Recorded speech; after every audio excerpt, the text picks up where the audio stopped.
Welcome to another edition of AV Rant. I'm Tom Mantry, Associate Editor of Audioholics, and I'm here with.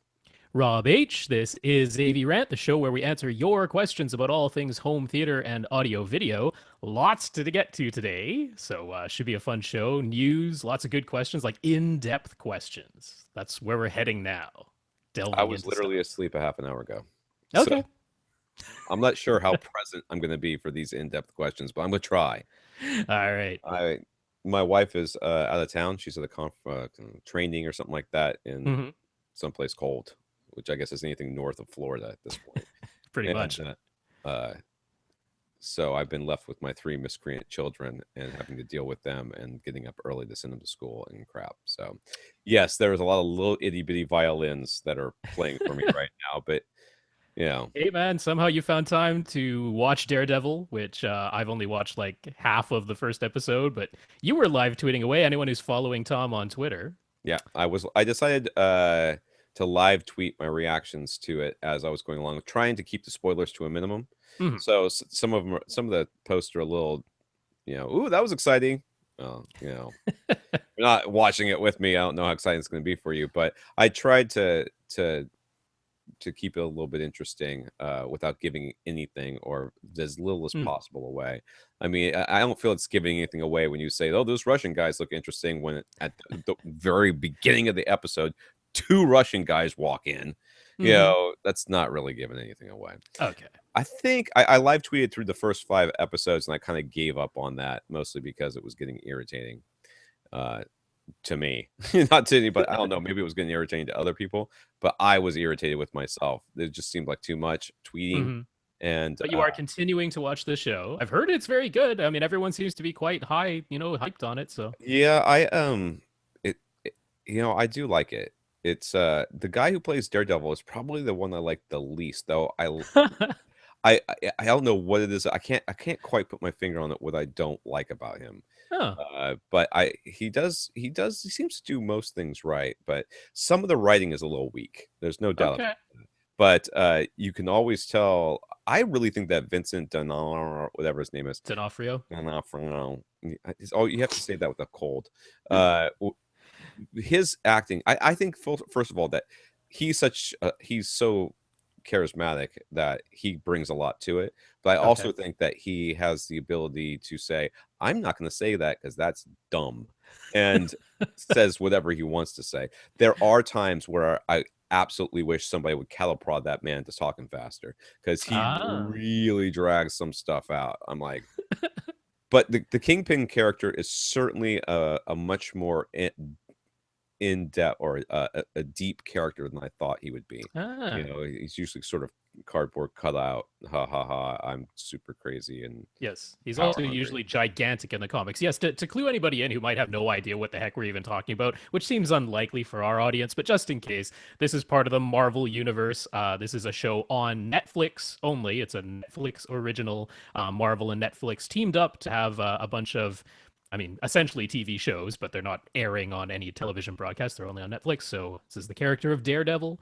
And yeah, I actually kind of forgot that it was part of the whole Marvel Cinematic Universe because it's got a very different tone It from does, all the movies in that. And but then they mentioned how, like, oh yeah, New York was destroyed 2 years ago, like yeah. during the movie The Avengers. I was like, oh yeah, now it It's makes sense why Hell's Kitchen is like a terrible place to live because it was yeah, destroyed by aliens. and basically, these criminal elements have swooped in to kind of Right. take advantage of that, which makes a lot of sense. And I thought that Yes. was I like that. There's certainly a bunch of callbacks. There's like a couple like, well, if unless you've got you know a glowing hammer or can turn green and punch through walls, then I don't have to listen to what you say. Stuff like I that. see. Okay. The thing I think I like best about it is how gritty and in most cases, except for all the crazy acrobatics, the fight scenes are. Okay. Uh, there's I've only seen definitely one so far. at least one of those episodes, and it's an early episode, probably episode 2, I think, Uh-huh. where there's a fight scene that is such a callback to Old Boy. If Ah, okay. I know you what know you what I mean. mean, it's that kind of sort of hallway scene where One there's long continuous shot. it's one continuous shot. Yes, exactly, and it's certainly a callback to that, which I thought was pretty if you're going to call back to something, calling back to that seems pretty cool. But there's a lot of, like, you can tell he's getting tired. It's not like Good.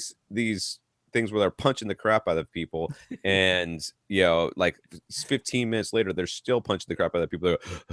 No, Well, I dude, guess you are on the ground. Like, I'm not getting up. You get up. I'm not if you're getting up. if you're Thor or the Hulk, I guess it's kind of all right that you don't get tired. Anyway, this is not the Daredevil show. This is AV Rant. I So, know. but that was fun. It was like a big thing that happened last week. Was It Daredevil was a coming big out? thing. I haven't gotten all the Yeah, way through it yet, but I've heard a couple of things that somebody said there's a lot of callbacks or a lot of references to the Iron Fist. Uh, that would make sense. That's going which to be is another show. It's coming there's up. going to be another show on Netflix, but I don't know anything about that character. So, All right. all right. So this is the podcast where we answer your AV and home theater questions. All you have to do is send them in. To send them in, it's very, very easy.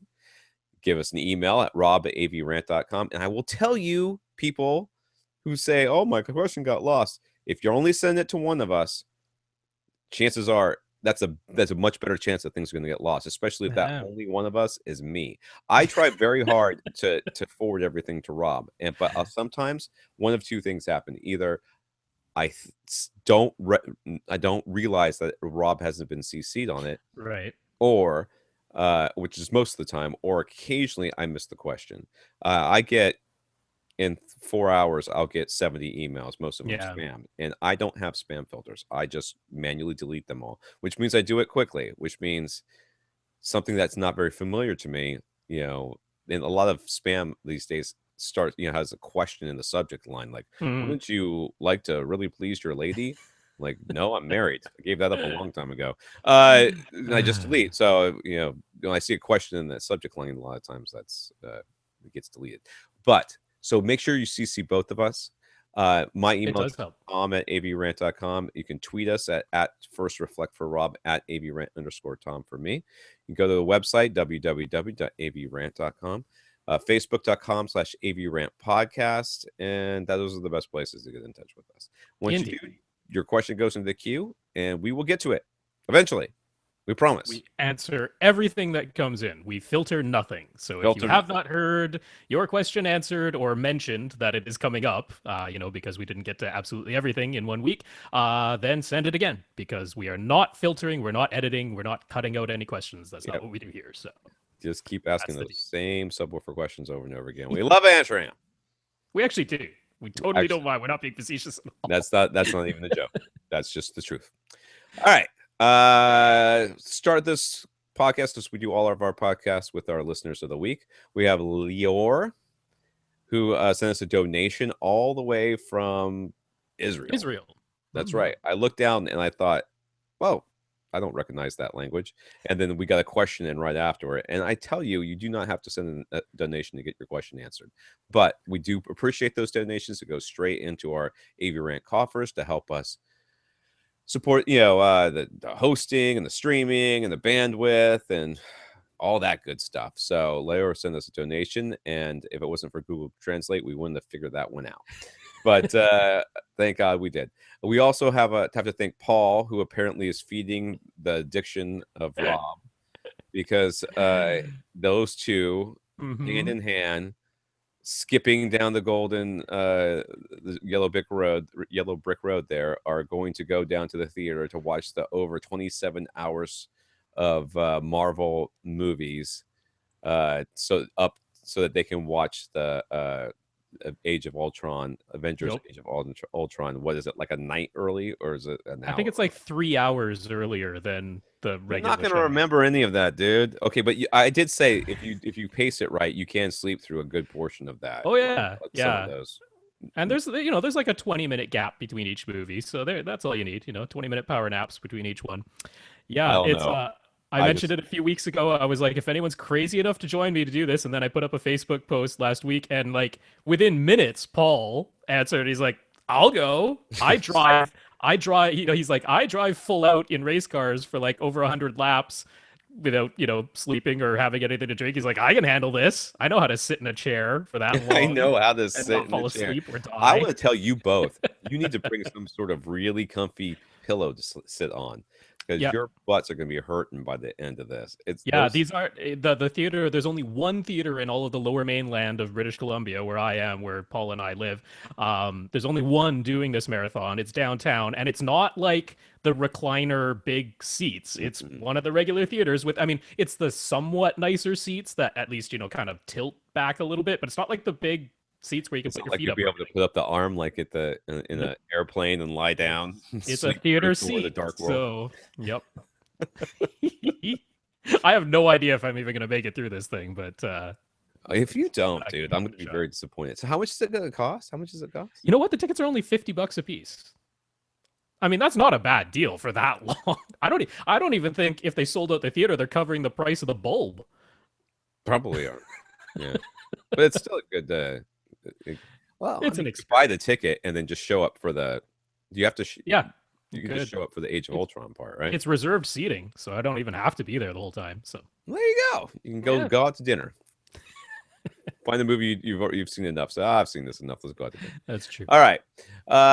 Now, if you want to support the podcast, you can do it in one of two ways. You can always give us a donation. You go to www.avrant.com, click on the buy us a cup of coffee, and you can leave a PayPal donation, which can go from your PayPal account or from a credit card, which would be fantastic.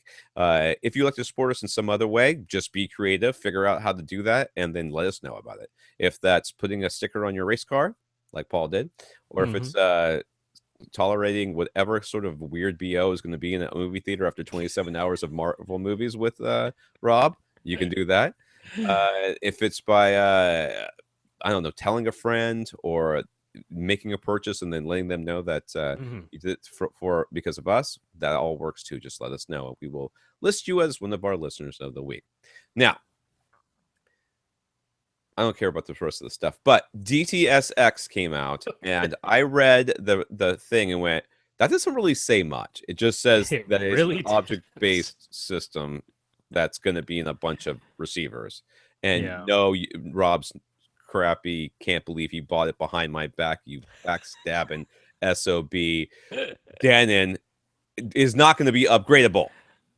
Yeah, it does not appear so. I mean, in the strictest terms, just because they didn't say it would be doesn't 100% mean it won't be, but that's what were the assumption because they did mention there's only 3 products on the market that you can buy right now that have for sure mentioned that they will be upgradable. It'll be a firmware upgrade. You won't have to like send it in to do anything special, but a firmware upgrade to give them DTS X decoding. And that is the flagship Denon receiver, the X7200, Yep. the flagship Marantz preamp, which is the AV8802, and the Trinov altitude 32, which is the one that is configurable anywhere between 8 and 32 outputs with a price tag of anywhere between $25,000 and $50,000. If you can't upgrade So that bad boy, somebody's going to get slapped in the face. So, yes. yeah. So basically, if you don't have DTX SX now and you don't have one of those 3 processors, then you'll have to buy a new one. That's the way it's going to go. So it's coming out at the end of this year. And what was really disappointing in DTS's announcement was no content announcements yet. Nothing. Nothing. There is No. not a single movie yet mixed in DTSX. It did And we should. suggest that you'll be able to use, you'll kind of tell it where your speakers are somehow, Yeah, I mean, this is a. magically. Yeah. I mean, It's what very, DTS. sounds like it might be very complicated. Yeah, what DTS has said is that their format itself, which is an object audio based format, and there's 2 parts of it. There's DTS MDA, which stands for multidimensional audio, and that is where that's on the content creation side. That's for the mixers and the masterers who are making the soundtrack. They get to use MDA. And Yeah, the output people of have waves. MDA, yeah, the output of MDA is a pretty simple thing. It's just PCM audio with metadata. And that metadata, if you have a decoder that understands what that metadata means, just says, okay, this sound that's embedded in this PCM is supposed to come from these particular coordinates in 3-dimensional space. DTSX is just a way of compressing all of that, data compressing all of that so that it takes up less space. But then, of course, you have to have a DTSX decoder. If you do not have a DTSX decoder, the DTSX soundtrack on, say, a Blu-ray or streaming via Vudu, which is the only one who's confirmed that they're going to be using it, um, it'll still play. You'll still get sound as long as you have any sort of DTS decoder. Yeah, So if you you have a get standard, master audio or whatever it is, yeah, right? it can be master audio. It could be standard DTS in 5.1. The DTS X soundtrack itself will play no matter what That you're using, makes so sense. that's okay. Yeah, So yeah, it's still this bed layer thing of 5.1 or 7.1, and then extensions it makes beyond total that. sense to do it that way. So Sure. yeah, Yeah, all of that stuff is good, but not a single movie yet done in MDA. They said, okay, we've got partnerships. They've got hardware partnerships as far as big it's companies that also install open though, things in right? Isn't this an theaters. open format? So Well, open in the sense that it's not like let's say you have a datasat mhm. decoder in your cinema. Now, and datasat has already been upgraded to be able to decode Atmos. DTS isn't going to say, "Oh, you have to replace your datasat in order to have DTS-X." Yeah. It's open in that sense, but it is not open source. Some people made that mistake thinking that they meant it was open source, like people would be able to get the source code No, and there's start no way you're fiddling getting with a it. source code. Let's be reasonable here. Yeah, no, this is not open source. This is just open in the sense that they're not going to exclude anybody from including it. The MDA part of it on the content creation side has no royalty attached to it. So that's how they're going to try and attract content creators, is saying, hey, get our MDA tools. You don't have to pay any royalty or licensing fee, but in order to decode it, you still need to pay to get that. In order to put it in an AV receiver, you still need to license it from DTS. So it's not as though all of it is free. Right. Well, Um, it's still pretty good. I mean, basically, they're paying catch up, right? I mean, Dolby Atmos exists. There are over 200 movies actually made in Dolby Atmos. You can get Dolby Atmos Blu-ray releases, not a whole bunch of them, but they exist.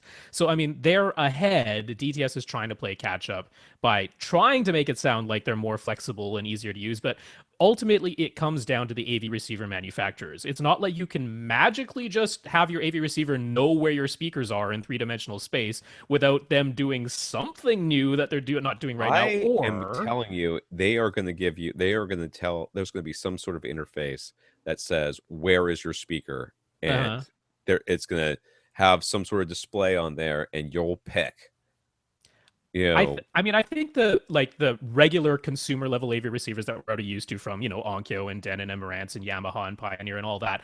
I really think at least this first generation, it's just going to be what we have now, which is named speaker positions. In the manual, it'll show you, okay, if we're talking about front left, it means ear height somewhere between 22 and 30 degrees, left to right of center. And I think they're just going to stick with named speaker positions with a range of angles, and you're going to say, these are the ones I have. And DTS-X, the renderer built in, will target those. Whereas something like Trinov, which gives you a tetrahedral microphone. It's a microphone with four mics, three in a triangle and then one above it so that it can measure elevation as well. They'll be able to do the thing where you put that microphone in your listening position. It actually measures where the chirps actually come yeah, from in three-dimensional space and yeah, do all of that, which Trinov is already doing on their own. So that makes sense, right? But yeah. yeah, I don't think it's quite as simple as DTS was trying to make it sound in No, their it doesn't press sound release. simple at It's all to like, me. It sounds yeah, like it's either going to have to, they're either going to say, whereabouts is your speaker? Is it here? yeah, Is it here? Is it here? Is it here? Is it here? Is it here? Which at least would be more flexible than what Atmos is doing. And sorta. no, not just sort of, because Atmos is I mean, it is, saying yeah. that you have to put, this is where you have to put them. Whereas, Yeah. if there's a range, then, at least DTS can use all the existing speakers that you may have already put out. Right. But we'll see. We don't, this was the worst announcement, man. It was just terrible. It Yeah, didn't it, tell us it it anything. yeah, and I mean, people are waiting for it because they mentioned that there will be a white paper for cinemas, not necessarily for home, but for cinemas who want to install DTS-X, where they will recommend where the speakers should go in that white paper. It's not completely open and willy-nilly. So a lot of people are like, well, if that's what it's going to be in the cinema, then don't you want to kind of mimic that at home? And scuttlebutt is it's basically Atmos. It's not like tremendously different from I where don't see how it Dolby can has said to be. put their Atmos speakers. is all over the place. Yeah, I mean, other than the voice of God one, which right. is the only thing that's different than what they've got at, well, I mean, in the sort of mid-height speakers that they have in uh, uh, Oro 3D. Yeah, the Yeah, ones that are we'll above the see. surrounds. I'm tired of talking about that. Yeah. All right, here Anyway, we we go. got lots of links over at avrant.com. We'll have lots of links We will. regarding Yeah. DTSX. And one of them was an AMA, an Ask Me Anything that they did on Reddit, right where they say, yeah, as far as figuring out your AV receiver or processor, knowing where your speakers are, that's up to the manufacturers. They said Yeah. that. So there's your answer as far as where do I put my speakers? Well, you can't literally put them anywhere because it still depends on what your AV receiver knows how to understand. So still gonna have to wait. Maybe we'll see some more mics that have the little frisbee thing. Yeah, That's what I I mean want to see. Yamaha's kind of halfway there. Yeah. To be great, they did that. All right, let's get started. These are from last week, Mhm. and we'll see how many of these we get through, or if we get through all of them.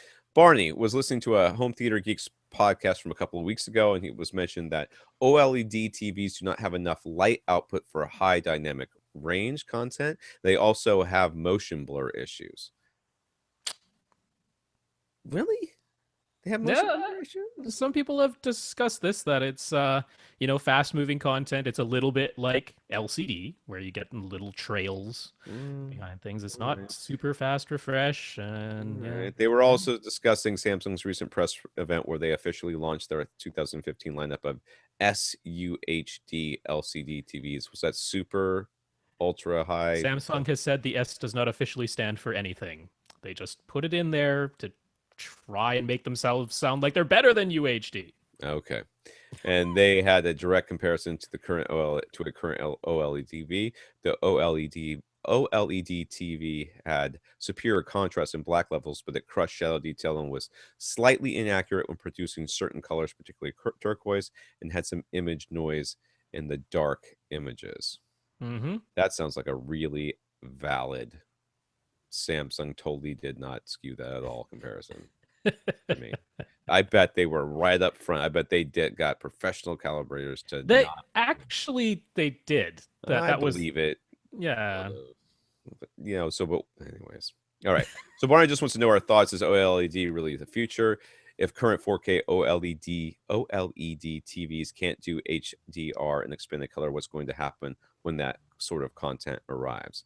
Well, first of all, when that sort of content arrives, we're going to be on the next generation of OLED TVs, and Yup. that's going to be a non-issue. You know, it's like anything else. It's like, oh well, I've got this line of cars that we've been making for 20 years, and you've got this brand new car. This is the floor model, the first one you've ever come out with, and look at all the problems. Like the fit and finish isn't as good, and you've got the paint's not great, and look, there's a little scuff right there, and there's a little there's a little hiccup in the engine when it gets to this RPM. You're like, it's the first one, dude. I mean, give him a break. Let him work Yeah. out the kinks. You've I been mean, I working guess out the kinks they're for kind 10. of on like the second one at this point, but But it's still, still early. It's yeah, still still definitely early. early. It took what, 3, 4 generations of plasmas before we Oh stopped yeah. having to worrying about burn in, Mm-hmm. and And it took a LCDs long had time before the black screen door levels go to effect and everything else going on with them. Lots and of really streaky, bad motion blur. I mean, motion blur that you could see from across the freaking room. Yeah. Yeah. Yeah, so don't cry to me that there was a little bit of motion blur and they not quite bright enough for content that doesn't exist yet. I'll worry about that when it exists. Yeah, But it's coming along. Yeah, I mean, it's tough right now to know exactly what's going to happen in flat panel displays. I mean, a lot of people, if you had gone back, 3 to 5 years earlier, we didn't really think that LCD was still going to be the thing. yeah, we LCD thought the has a lot of plasmas were superior, yeah. and because they are. LCD has a lot of sort of inherent flaws, particularly like off-axis viewing. It's Yeah, very difficult to get an LCD where you can view it off-axis and not have it wash out or get dimmer. So, is OLED the future? It's tough to tell because there's really only one company still doing it, which is LG. There's been some rumors that Samsung is getting back into it, but using the same technology that LG is yeah, using. yeah. Will they be able to make it brighter so that it can do high dynamic range? Absolutely. I completely think they will. Will they be able to expand the color gamut? I don't know, but I don't see why that should be a technical impossibility. Yeah. Um, The problem that's really where they're gonna run into is the same thing they ran into with plasmas versus LCDs, which is cost. LCDs yes. are around still because they are dirt cheap to make, Yup. and plasmas are not. Yep. They're also able to be a lot thinner than plasmas are and a lot lighter, And use less power. and which was a problem, especially in California, where they started Yeah. passing laws about it. But the fact is that it's all about cost, and the margins on flat panels are so small that some if you can sell yours for 20, 30, 40, $50 less and still make a bit of a profit than your competitor, you are going to dominate because people Mm. are looking to save every cent they can when it comes to a flat panel. And that's why we have LCDs and not plasmas. Will OLEDs, you know, come into their own and be able to do everything that they need to do and come down in price? Maybe, but I've been saying for years that you'll be enjoying OLEDs on your phone for a long time. Maybe even your tablets, but I'm not sure that they're ever going to really totally become Hmm. cost effective enough to be these large Yeah, we panel displays. sort of need some sort of technological advancement that we don't presently know about. I'm sure they're working away Oh, I'm in sure they are too. labs Yeah. on things, and it could be something else. It could be some sort of some other form of LED, some other form of light emitting diode that we heretofore unknown, or it could be these quantum dot technology. Maybe they'll get that to be a self-emissive display instead of just a backlight at some point. I mean, there are many ways to generate light of various colors, so something will happen. But yeah, right now we are in a transition phase. There's no question about that. We've got lots of new standards being bandied about. We've got lots of new technologies. And right now isn't the, I mean, anything you buy right now, you absolutely cannot think this is going to be future proof for the next 5 to 10 years. It's We are just that way right now. It We're is in a sick right transition now. Like period. all the Yeah. the electronics, everything. Yeah. Like I don't, how are they convincing people to buy anything right now? Because Yeah. everything that's out there, I'm like, well, you could buy a TV, Yep. but a couple of years, down the line, and 4K is going to be everywhere, and it's going to start Oh, being yeah. cheap, Yeah. in a couple of years. Uh, Okay, Yeah. well, what about receiver? You want a receiver? Yeah, well, I mean, not if you want the immersive sound, though. I mean, if you don't want Yeah, immersive sound, and the HDMI connections. I mean, that will definitely be sorted out by the end yeah, of this year. yeah. But yeah, I like the way one guy on AVS put it, which is, there is never any such thing as a truly future-proof Oh anything in no, this I don't care industry. what now. However, we Yeah, do sort of hit plateaus from time to time, where for a number of years there are small advancements, but nothing earth-shattering. Right now, we were definitely not in a plateau period. no, Right now, we're in a big shakeup. So, yep, yeah. that's where we When are. HDMI 2.0 really hits and 4K comes out and the new Blu-rays, the ultra, well, what are we calling them? Ultra Ultra HD HDs. Blu-ray. Yep. Yeah, when those come out, then we'll start seeing some more incremental change for a while until somebody decides that we need to start getting stuff from crystals. Yeah. Uh, Augustine says he discovered AV Rent about a month ago and he's enjoying the show. Thank you. Hmm. We enjoy doing it. I would enjoy it more if I had some coffee right here. Ah. He has the following gear in a 13 by 18, I'm guessing foot, not inch room, Yes. that living room that is open to a kitchen and dining area. He's got B&W CM8, B&W for the mains, Mhm. B&W CM Center for the center, BMW CM1s for the surrounds, two JL Audio F112s. Those are Nice those newer subs. ones, right? Those No, the F series was the sort of those are the Fathoms. the Those are the Fathoms. Oh, so those are those are good, man. those are good subs. Are good Those subs. probably crush in there, Mm. even with the extra room. An Integra DHC 880.3. I don't know how old that is. It's 80.3. It's It's a couple. 1 or 2 years old at this point. Yeah, I think it was the Innovativa equivalent. XPA5, which is going to be a One. 5-channel amplifier. Uh-huh. For an amp, XTZ frequency response software. XTZ.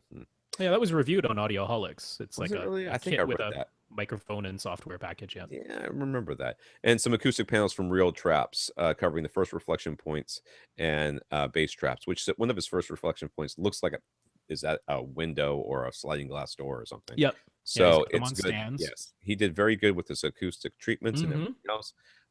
The speakers are nice speakers, B&Ws. The subs are great. The pre-pro, no problem there. The amplifier should be just fine. I don't Oh know yeah. a ton about the frequency response software, but whatever. All right. Augustine wants to upgrade his sound quality. Really? Okay. And he's been that's somebody who's not a lot of people would love It's to the have your gear. upgrade-itis. I love it. We can help you spend your money. Once Mhm. upgraded sound quality, has been auditioning speakers in stores. He's tested the B&W Diamond series, which probably have a diamond tweeter, one would They do. imagine. Hmm. Legacy Audio Signature SE, but the only ones that really floated his boat were the Martin Logan Montes electrostatic speakers. It was because of their imaging, which none of the other speakers could replicate. Those are He's $10,000 a pair we're talking about. So he's looking in expensive price ranges. The B&W Diamond series, the Legacy Audio Signatures, the Montes and the Martin Logan lineup. These are all up in that $8,000 to $10,000 per yeah, pair type of range. So that's where it's yep. looking. That said, he watches a lot of movies on the system. He's noted that very few home theaters use electrostatic or planar speakers. He understands this is likely because that amazing imaging really only works for one listening position, while conventional speakers have wider dispersion that covers a larger seating area. So, Augustine would first just like us to discuss that in general. Even though he really loved the imaging from the electrostatic speakers, he isn't sure if they're a good choice for a home theater setup. Are there any conventional speakers that could deliver close to the same imaging? He's been intrigued by the Salk Sound Soundscape series with their ribbon tweeters, but he hasn't heard them in person. Um, I w- my experience with true electrostats, the big ones, Hmm. these were like 30 something thousand a pair or 50 or something. I don't really remember. And I don't even think they're made anymore. Uh, were that there is no real comparison to electrostatic speakers.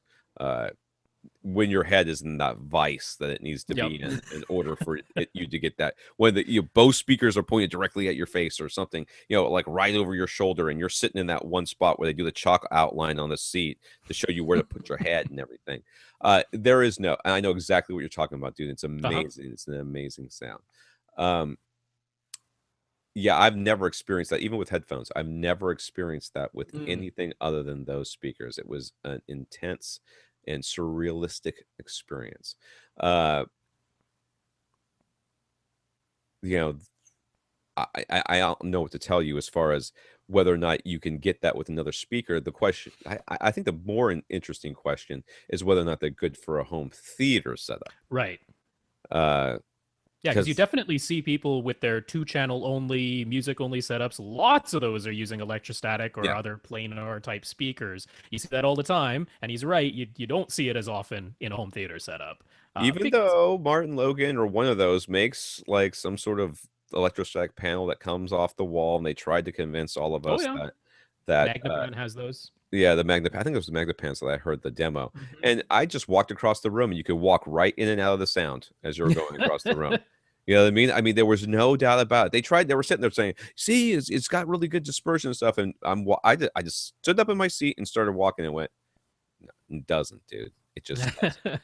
You could, I mean, it wasn't like it was you going in and out of sound like silence and then wow and then silence and then wow. No, Right. it was just you could hear the differences as you were Hmm. moving, and that is just those just don't have the dispersion that you want in order to fill that space with sound so that you get that imaging for more than just whatever seat you're looking for. Yeah, the whole reason why the electrostatics are able to deliver that type of imaging is because the dispersion on them is so narrow. I mean, Martin Logan says they specifically target a 30-degree window, but they're talking 15 degrees to the left and right of Right. straight ahead, which is narrow to begin with. And even within that window, you move like 2 degrees off of dead on axis, and the sound is different. Yeah. There's obviously still sound, but it's different. So the reason that works is because the dispersion is so narrow. The sound that hits your left ear from the left front speaker is actually different from the sound that hits your right ear from the left front speaker, and then vice versa for the front right speaker. That's how pinpoint precise it is, and that's why it's able to create that effect that Tom has explained before, where it's like a sound starts hovering in front of you, moves straight back through your head and out the back of your head, seemingly, Yeah. somewhere It's behind you. crazy. Yeah, It's which insane.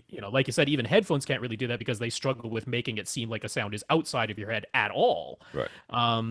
So can you get that with traditional speakers where all three of your seats across a couch are getting similar sound? No. Not going to You happen. just can't do it because it's relying on there being a difference between your left and right ear from a single speaker, and there's just no way to do that with a wider dispersion speaker. It can't be done. Now that doesn't mean you can't have nice imaging with a very solid center image that seems to come from between your front left and right speakers without a center speaker actually playing. It doesn't mean you can't get that kind of imaging from a digital speaker. You certainly can, but I think he must be talking about the same thing you were, where it's that kind of holographic imaging that can move like in and around and through your head. Yeah. You can't do that unless both ears are getting different I don't sound from think the that same you're going to speaker. get that from ribbon tweeters. No, You're no.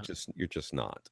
Uh, they're specifically trying to build the ribbon tweeters these days, so they don't do that Yeah, because they're trying to get that wider dispersion so that they can be better used for home theater and more than one seat. Like, because if people want electrostacks, they would buy electrostacks. They don't want a yeah, speaker that has that really narrow dispersion, because then they get a lot of bass and mid range and no upper end, because that tweeter is just, yeah. you know, Part of it is so because the electrostatic speaker is actually handling the mid range too, whereas yeah, a ribbon yeah. tweeter is a tweeter, and then your mid range is being handled by some other driver, which almost certainly has wider dispersion. And really, it's the mid range. I mean, that's the whole area of the human voice. Hmm. So if you're not getting that with that kind of very narrow dispersion, which you can pretty much only get from an electrostatic or a planar driver, then yeah, it's not really going to happen. That's So also one of the reasons why when you go to like someplace like I listened to like Magna Pants one time or Martin Logan's one time mhm. at a Best Buy or Magnolia. I think it was just Mm, a Best Buy back then. And oh, I'm sorry, it was Sound Advice. okay. Uh and I went in there and the room was freaking glass and wood. I'm looking around going, this is a terrible. And of course, those sounded fantastic compared to Mhm. everything else. Well, of course they did. There was, I mean, everything else was reflecting all over the place, and Sure, these yeah. were more like lasers. Yeah. So, yeah, well, that answered that question, sort of. Can you use them for home theater? Yes. Will they work particularly well? No. Uh, Not it, for a wide seating area, not for anyway. a wide, and to kind of roll into a second question, Yeah. which is he really only cares about that one main listening position. The other two seating positions on his couch are secondary. Anyone sitting there can get whatever they can get. Yeah, man, it may be really weird what they get. Okay, Well, they're it not going may to get be. the holographic imaging. We can tell you that. They're not It's going not to like get they're going that to for sure. But get what any they might sound. be getting is like, why is all the sound coming from just one speaker, or why is it sound so like that? Or why, when a sound pans from left to right, does it really change timbre? Yeah, Like, I'm because that can happen because you get these really strong lobing effects where it's very obvious shifts in timbre as it pans from left to right or vice versa. So he was also still considering getting a center speaker, even if he does this. If he goes with the Barton Logan Montes, he would get the matching Stage X center. In his current setup with his B&W speakers, he doesn't feel the CM center delivers a seamless match to his CM8 front, left, and right. So he's experimenting with running a Phantom center, which he says works very well for the main listening position, but not so well with the other seated position. Okay, now multiply whatever that is by a billion, and that's what it's going to be like with electrostatics. Okay, like a factor of 10. It Yeah. is not going to be pleasant. Okay, I'm And not saying that they won't be able to also, hear something, but yeah, also don't expect that stage X center to have perfect timbre matching oh even in the god, no. primary listening position because they actually because there's really no way to get a big electrostatic mid-range to produce treble from a center speaker that would be anything close to wide dispersion. They actually went ahead and used one of their folded ribbon tweeters. They sort of embedded it in the middle of an electrostatic panel or sort of, suspended it there. And that's what's producing the high frequencies. It has a different timbre from the electrostatic panels. Yeah, So, I mean, it's there because if you're the sort of person who's like, I have this one man theater, I want my front, left, and right electrostatic speakers because the majority of what I'm doing is listening to 2 channel music and I want that holographic imaging, but I still want to have a center channel speaker so that I can, I don't know, play with the dialogue channel and make it louder than the others or whatever. They offer it, but I don't think it's really what you want if you're the dude. sort of person who really cares about timbre matching. This is if you're I would highly recommend you not get that center channel speaker. I mean, I'm going to be honest with you. It's expensive too. That stage I X is believe it is expensive. expensive. I'm sure they put tons Yeah. of technology and everything else in it, trying to make it be as good. It is really for them, it is really them just trying to cater to what their audience is, and their audience is you. Their audience is, I love the way your speakers sound, but I want a full setup. And they're like, we kind of don't do that. Like, well, we really want it, and we will throw our money at you if you give it to us. I'm like, oh, okay, we'll figure something out. Yeah. And that's what they did. They figured something out. It is, you will be much happier with just the left and the rights for your mains, and a phantom center. I Which believe. will sound fantastic in that money seat. Yes, it will. Yeah. It'll sound fantastic. Now, I think that you should just run the phantom center if you're going to do this. I also think, I don't know if you're going to like this. I also think what you should do is buy the Martin Logans and keep all the rest of the speakers and use those other speakers for your home theater and these for your music. That's what I think you But should he do. was saying he mostly watches movies. Well, dude, you don't need You these can use kind of them when it's you speakers. by yourself and keep the other ones around for when you have people over. So you could do that too. Yep. You could do that too. I yeah, I don't know. I don't know. I don't know. I see the dilemma here because I Yeah. know exactly what he's talking about with why it was so appealing and not being able to hear that same experience in the imaging with any other type of speaker. I Yeah. get it. Yeah, So it is a dilemma. it is. All right. Next, he used his XTC measurement software and found that he got the flattest frequency response when he sets 130 hertz crossover in his current setup. Really? Mm-hmm. He does not find the subwoofers to be localizable, even with this higher crossover frequency. So he's wondering if he gets the Martin logo speakers, how should he go about integrating them with the subwoofer? Should he set them to full range users and use their suggested 40 hertz crossover, or rely on his XTC measurements again and possibly cross them over as high as 130? I would definitely rely on your measurements. Number one, I don't know that 130 makes a ton of sense to me. I don't know why those B&Ws are having issues there, but maybe they're doing something in those mid bass range that's weird. Yeah, I mean, But the thing about the XTZ measurement, and this would go for if you're using Room EQ Wizard or something similar like that too. You are only measuring at one spot. Now, I mean, he only cares about one spot, but you are only measuring at one spot, which sometimes means that when you're just going for the flattest frequency response at that one spot, in other seats, it might be more uneven versus if you right, did right, sort of like a spatial averaging thing where nothing is going to be ruler flat, but also nowhere has any large peaks or dips, so yeah. it could be that kind of situation going on here. But I mean, the main thing that you really want, I don't worry so much about seeing a ruler flat measurement because that isn't really realistic in anything we would call a normal room. I'm Especially more when you change worried. volumes and you start hearing differently. Yeah. I'm more worried about when I play a sweep that it sounds to me basically linear. That's what I'm worried about.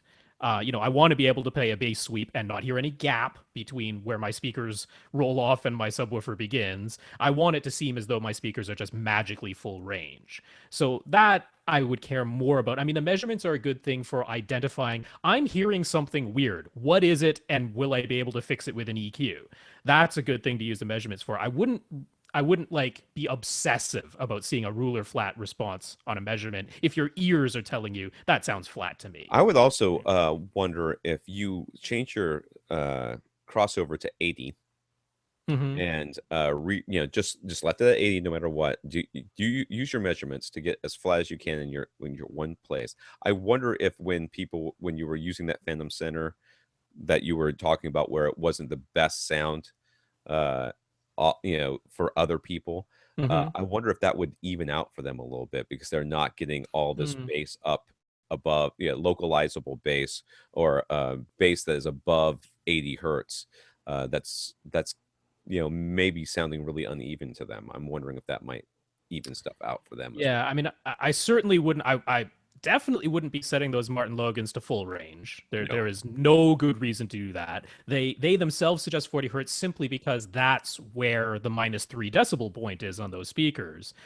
So if you were in an anechoic chamber, by all means cross them over at 40. But you're not in an anechoic chamber. You're in a real room with standing waves. So yeah, I wouldn't go with either of those. I would use at least an 80 hertz crossover. And you know what? If it just so happens that for whatever reason in the shape of the room that you have, 120 hertz or 130 hertz is where you get the best crossover, that's fine. That is totally fine. If you're listening to the sweeps and you go, if I set it the crossover any lower, I hear some hump or dip in my primary listening spot, which is the only one I really care about. Then that's no problem. So you don't have to worry that it's not like by the book or something like that. We're worried about the end result of the sound. The whole reason you have two subwoofers is that you have the freedom of having nice linear bass response in your room, which is an odd shape because it has openings to other parts of the house. That's why you did it, so that you have the freedom to cross it over higher if you need to. So it sounds True. like you're on the right track. Lastly, should he be considering any other sets of speakers? He isn't dead set on the Martin Logans yet, but they are front runners. I don't. I mean, if you really like the electrostatic sound, you can always look at other electrostats. Martin Logans and Magnepans are going to be the cheapest, generally speaking, because about everybody else makes them really expensive. They're almost like one-offs. David Jansen, I have not yet heard of the speakers, though he has promised that I will get a review sample someday. He's got a $5,000 pair of there. I guess I would call them half towers. I don't know what they are. They're Yeah, he introduced, what is it? They've got the ZA 1.1s, which are almost like a bookshelf yeah, size, and they're like 4,500 to 5,000. yeah, And then he introduced he's calling it like a smaller tower, which is the ZA 2.1s. right. And those are, I think they're like $9,000 a pair, which Yeah. means they're playing in the same ballpark price-wise as the Montes. I did want to mention, I'm sure that the Montes is what was set up in the store that he went to. But Martin Logan does have a slightly smaller one in the same line called Ethos, which is I think $6,000 to $7,000. It's less expensive, and really all you're giving up with it is bass extension. Which And you're as you've not already going to need. described, yeah, as you've already described in your room, you don't need the bass extension from your main speaker. So if you're sticking with Martin Logan, which I have zero problem with because that's Yeah, a fine choice, but I would consider the Ethos just because all you're giving up is bass extension. And it's not like you need the larger panel for sheer output because it's not like you have a gigantic room and you're sitting super far away. yeah, So that's one consideration. The other one I wanted to mention, because we mentioned Jansen, we mentioned Magnepan. Magnepan is not electrostatic, they're planar magnetic, but yeah. it's still a large planar driver. One other thing you might not have considered is a line array. Hmm. Because line arrays have sort of unique properties to their sound too. Now, I'm not sure if they would give you the same sort of imaging that you want. What the line array's real claim to fame is that you can get up to, like, let's say 3 feet away from it to all the way like 20 feet away with it, away from it, and somehow it sounds about equally as loud whether you're that close to it or that far away from it. That's why they're now using gigantic line arrays in like stadiums or outdoor concert venues, so that the people who are close to the stage aren't getting blasted by like 170 decibel sound just to reach the people in the back. The people in the back are getting this like the whole way it works is the sound waves sort of like cancel each other out when they're in close and then amplify each other the farther away they get. It's a really awesome thing if you can see the fluid dynamics analysis of what's going on with all these drivers that are arrayed against each other. So one of the ones you might want to consider, there's a company called BG Radia. They're big in the line array speakers. Now they are really expensive, like $30,000 for their towers. They do have some less expensive ones, but you're asking, is there anything else you should even consider? I would say maybe try hearing a set of line arrays if you can find them, just to see if they're neat to you. Yeah. But I'm not really saying that as like, oh, this is what you must do. It's just another experience you could have. I would also look into RBH. Ah. Their high end RBH stuff is Mhm. about as good as a traditional speaker can get. Whether or not you'll think they're any better than your B&Ws, I can't tell you. But they are, you know, a a very flat, very good speaker that will do about everything you can ask for out of a normally designed speaker without using, some sort of weird driver stuff. not having line arrays and that sort of thing. So Yeah. you might want to look into them as well, just to hear them, just no matter what price point they're offering. Right. Yeah, just to hear them and say, okay, now I've put that down. Now I've listened to that. Let's listen to some other stuff. I think Yeah. a line Because array like, is a good idea as well. I think so. It's yeah, not going to because give you that holographic. It's just not quite. yes, It's not the same experience, but it's its own unique experience. yes, It's worth hearing if you ever can. Yeah, like you were saying, those RBH, like the T series, right? They're top of the line right. The T T series. series They're almost like a partial line array because they're or the using status, multiple the tweeters. status acoustic stuff too. Yeah. Oh Yeah. well, that's like $50,000. Well, So that's for their big guitar ones, whatever they're called. They have a name, but I was thinking of what they used to call the decimos, the rock oh right, ones. yeah, So those are bookshelf speakers. And remember, we don't have to go big.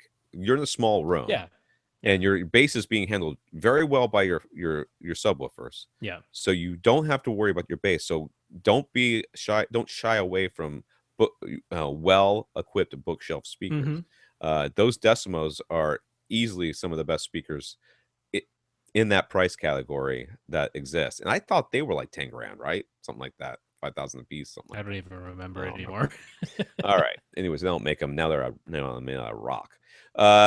Alan set up his sound system using his Denon AVR 2309. He then took measurements using Room EQ Wizard and saw a big dip in the frequency response of his center channel between 100 hertz and 300 hertz. He tried changing the crossover frequency for the center channel, but that made no difference. Then he tried connecting the center speaker to a different output, and Room EQ Wizard showed a much smaller dip. Yeah, this series of emails made my head hurt. So Alan thinks there is something wrong with the center channel output of his Denon AVR 2309. Does he have a broken AV receiver? And there's some pictures. There So, are. there are gonna- No. Yeah. We emailed back and forth with Alan since last week, so he had more to add. He did a factory reset of his receiver, then did some more troubleshooting. He already had a known issue with his front A terminals. Thankfully, you can easily use the front B terminals instead. They are working fine, and the 2309 allows you to assign which front speaker outputs to use even before Odyssey Auto Setup. On Rob's suggestion, he tried using only one speaker and moving its speaker wire from the terminal to terminal one at a time without physically moving the speaker. He was using the audio output from his computer and the 7-channel stereo listening mode. When he measured using Room EQ Wizard, he got different frequency responses from each pair of outputs. Front, left, and right were identical to each other, but different from surround left and right, different again from surround back left and right, and different yet again from the center. Turns out that the 7-channel stereo listening mode alters the output of the center and surround channels. He confirmed this by using the stereo analog outputs from his computer and connecting them one at a time to the 7.1 analog inputs on the receiver. Voila! All the speaker outputs now resulted in identical measurements. Yes. This was quite some DSP troubleshooting. sucks. That's the moral of the story. Uh, So what gives? Alan remembers Rob recommending using something like the 7-channel stereo mode for doing measurements. Was that bad advice, Rob? well, yes and no. In my defense, I was talking about, in my case, I was using an Onkyo which has a listening mode called full mono, which right in the manual says this mode outputs the identical sound from all the speakers. It is full mono. It is not, 7-channel stereo. And I've confirmed that with measurements. It does. It's just identical from every single speaker in the full mono mode. Now, the Denon that he has doesn't offer a full mono listening mode. And I did mention using something like some of them have something called party mode, where it just outputs supposedly the same thing from every speaker. Some of them do have like this 5-channel or 7-channel stereo mode. And I can't tell you for 100% certain if I said that or not out loud, but I definitely might have. I might have said And I'm really I'll take the blame on glad. that one. Yeah, I'm really glad that Alan did this and mentioned this because I was caught unaware of this. I didn't realize that it was like the 7-channel stereo listening mode was altering the output of each of the speakers this drastically. Yeah. I didn't know that. So I'm really glad that he did this and has informed us because now I can definitely correct myself and say, unless you have something that specifically says, hey, we output the same sound from every single speaker, yeah, it might be doing something weird like this, which is, I believe the reason they do it is they're still trying to maintain some kind of stereo imaging. Yeah. So they're altering what comes out of the center and out of the surrounds, which is unfortunate, but he's When right. the question first came in, the first thing that came into my mind was, there something is being applied to the signal. Right. I thought that it was Odyssey. I was a little confused by his question Mm. about how things were being done. So I was a little confused by his question to begin with. Mm-hmm. But yeah, I thought it was Odyssey that was doing it. But it doesn't surprise me that it's a DSP, because that was the Yep. first thing that came to my mind. Whenever you see something like this and you're going back and forth, it's usually a setting someplace that you do not know that you have that what it's doing.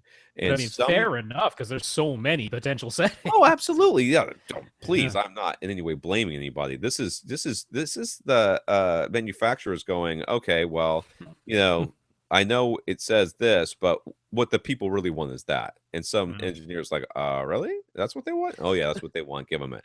All right. Oh, okay, that's what you say. We'll try to do that. How's that? Yeah. Can you make it sound a little bit warmer and more chocolatey? No. You know what I mean? I mean, that's just that's where these conversations go. Anyways, more importantly, how can Alan measure what Odyssey is doing? He has no way of sending a test tone to just one specific center channel, and if he uses a 7.1 analog input, no Odyssey or bass management is applied. Is there really no way for him to confirm and measure what his sound system is doing? HDMI you can do it through HDMI. Yeah. Right. Yeah. That's He was asking with his current sound card, which right. seems as though it has obviously a stereo analog out and it has optical out, but it does not have HDMI out. I don't know if his computer system has HDMI out. If even if it did, you would have to make sure you're using software that allows you to address individual speaker channels, which not all do. And I don't actually have a recommendation for you on that front, I'm afraid. I You wish know I what? did, but I don't have first-hand experience. However, there must be something that would allow you to do that with an HDMI output, because that can just send out 7.1 PCM, Yeah. which would allow you to do it that way. The other way to potentially do this would be to use some sort of like disc, to just play it off a Blu-ray player where it would send out sweeps or chirps, from a disc. But the problem is RoomEQ Wizard doesn't really work that way. It needs to be generating its own sounds so that it's controlling what gets sent out, so it knows what to measure. All Because right. there's no way you could measure things like delays, like getting your waterfall graphs to show the decay of the sound, if RoomEQ Wizard itself was not the thing generating the sound to begin with. So he's going from Um, the sound output on his Computer. computer. Yeah. And he wants to be able to see, like, if he activates Odyssey versus not having Odyssey activated, how is it changing the frequency response, which is a totally reasonable thing to want to be able to measure and see. So yeah, this is a pickle. That's all I can tell you right now. I wish I could give you a recommendation for software, but you're basically going to need something that can do an HDMI output. And yeah, because the 7.1 analog inputs are of no help to you because they bypass any of the signal processing. Yeah, tricky one. Tricky. Sorry, I Anybody don't have else better out there in news. AV Rantland has a solution, let us know. Yeah, I'd like to know it for myself. Yeah, there you go. I was Justin relying is on in the full mono. surround sound system for a friend. Justin would like the sound system to be as simple and as foolproof as possible. How big of a fool are we talking, Justin? That's the real question. When you say foolproof, do you mean like kind of goofy, or you mean full on might impale themselves on the remote? He said this friend is not like tech averse. He's not like I hate technology and don't want anything to do with it, but it's basically not an audio person. So it needs to be set it once and have it work. See, this is my problem, Justin. I want to tell you that all you have to do is buy a recent receiver, like a normal one I don't know, like the X4000 or X3000 or something like Hmm. that. All right, and some speakers, and you set it up, and you go over there, and you take it, and you go into the settings thing, and you say lockdown settings, or Mm-hmm. lock settings. But I have children and a wife, and collectively they could screw up a one-car funeral. So they will somehow magically, through processes that I cannot quite understand, I will be home weeks at a time because I rarely go out by myself to go do anything. But the one time I do, the one time I go out to have poker with the guys or something like that, I get a phone call that says the TV won't turn on. I'm like, Mm-hmm. that's because God hates you.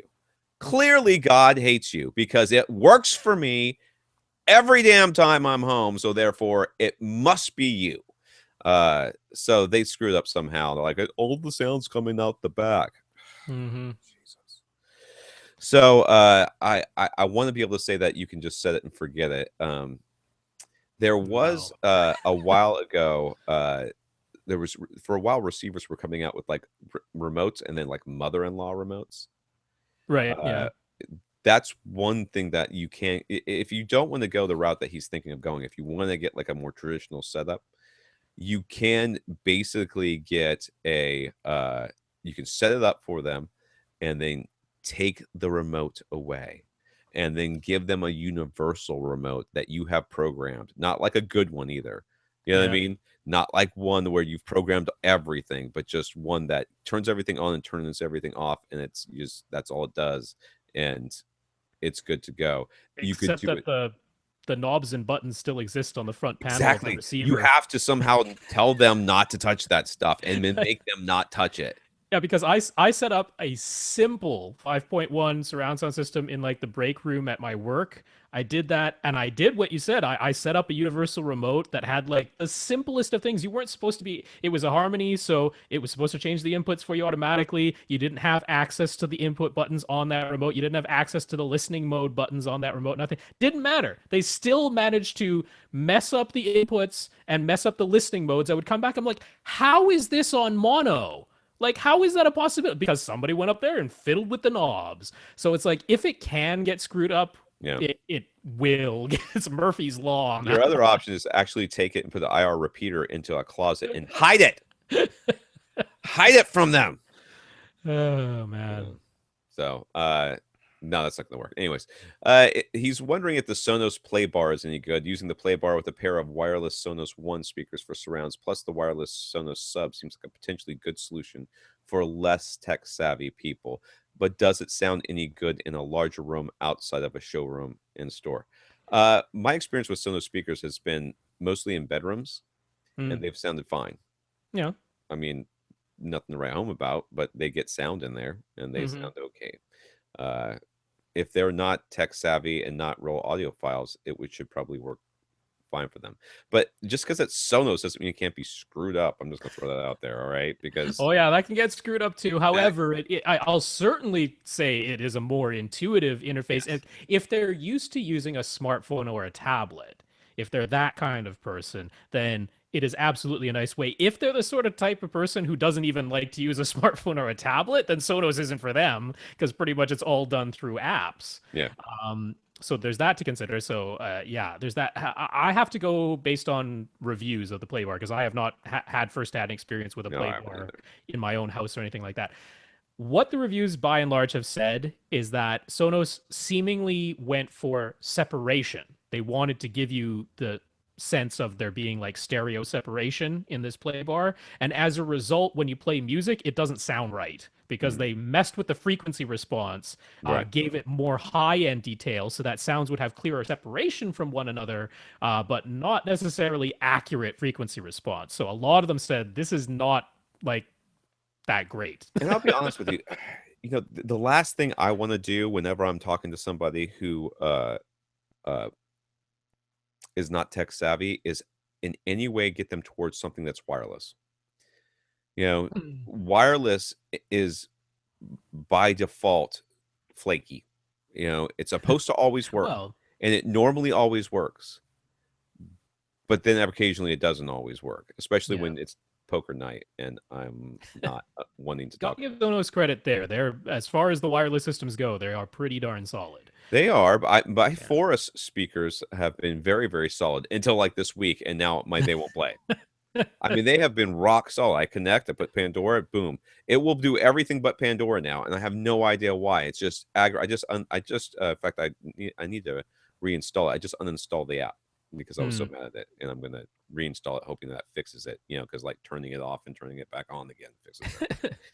I Okay, so would, I would actually, in this case, go towards a more traditional sound bar, and I would probably steer you towards something that was like the Yamaha sound bars.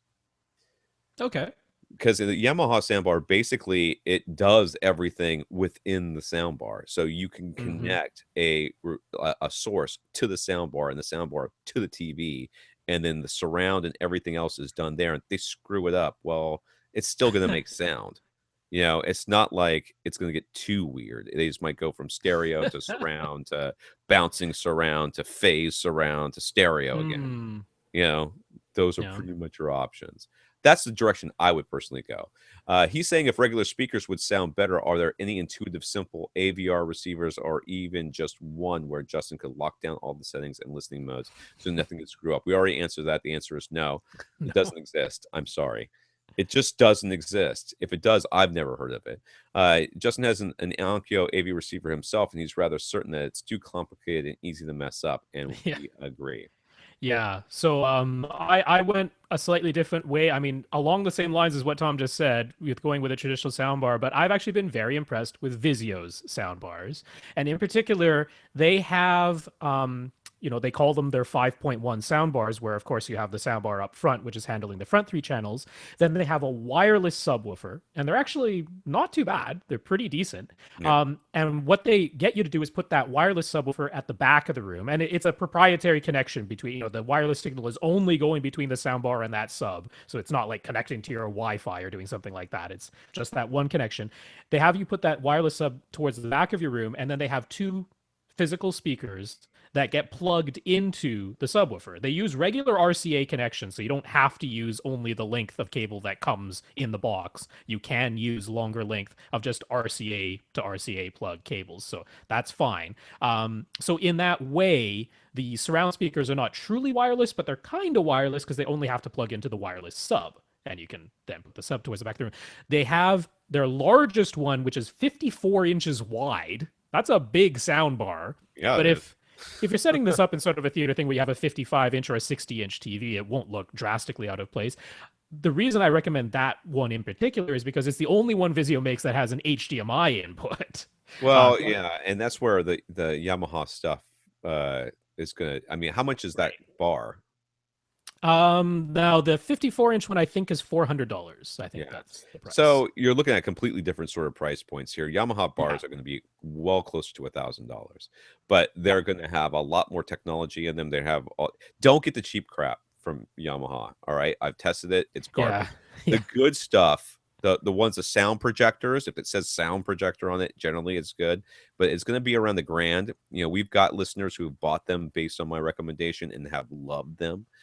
They're great because they have the two options. They play with the phase to get you to think that they're surround sound, Hmm. and they can bounce sound around the room. Whichever works best in your room is what you choose. Hmm. And you plug the HDMI into the sound bar, and you plug the from the sound bar back up to the TV, and everything sort of passed through.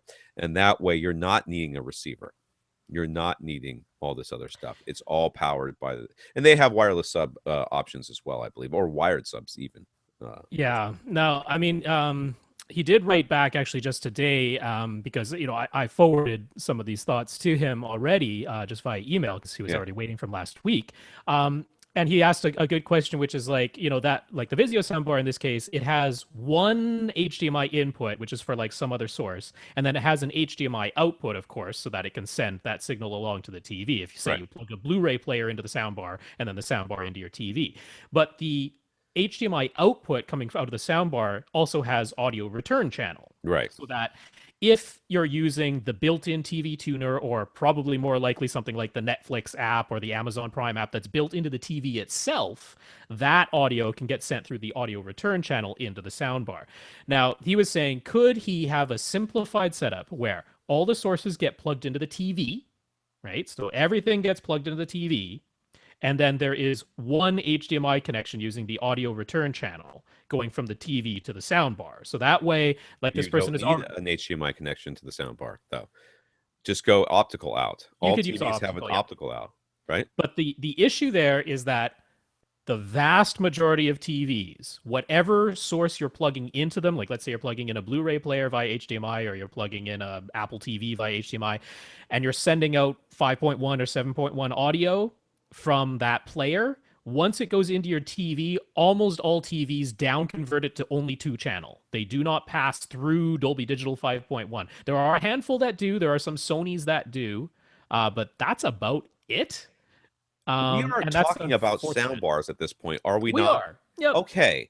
So Yep. why are we caring that it down mixes the In my parents' place, I don't care at all. I let it play two eh, channel, and that's then what I would do. they have a Vizio soundbar, and it has Dolby Pro Logic to, you know, pseudo surround thingy. Right.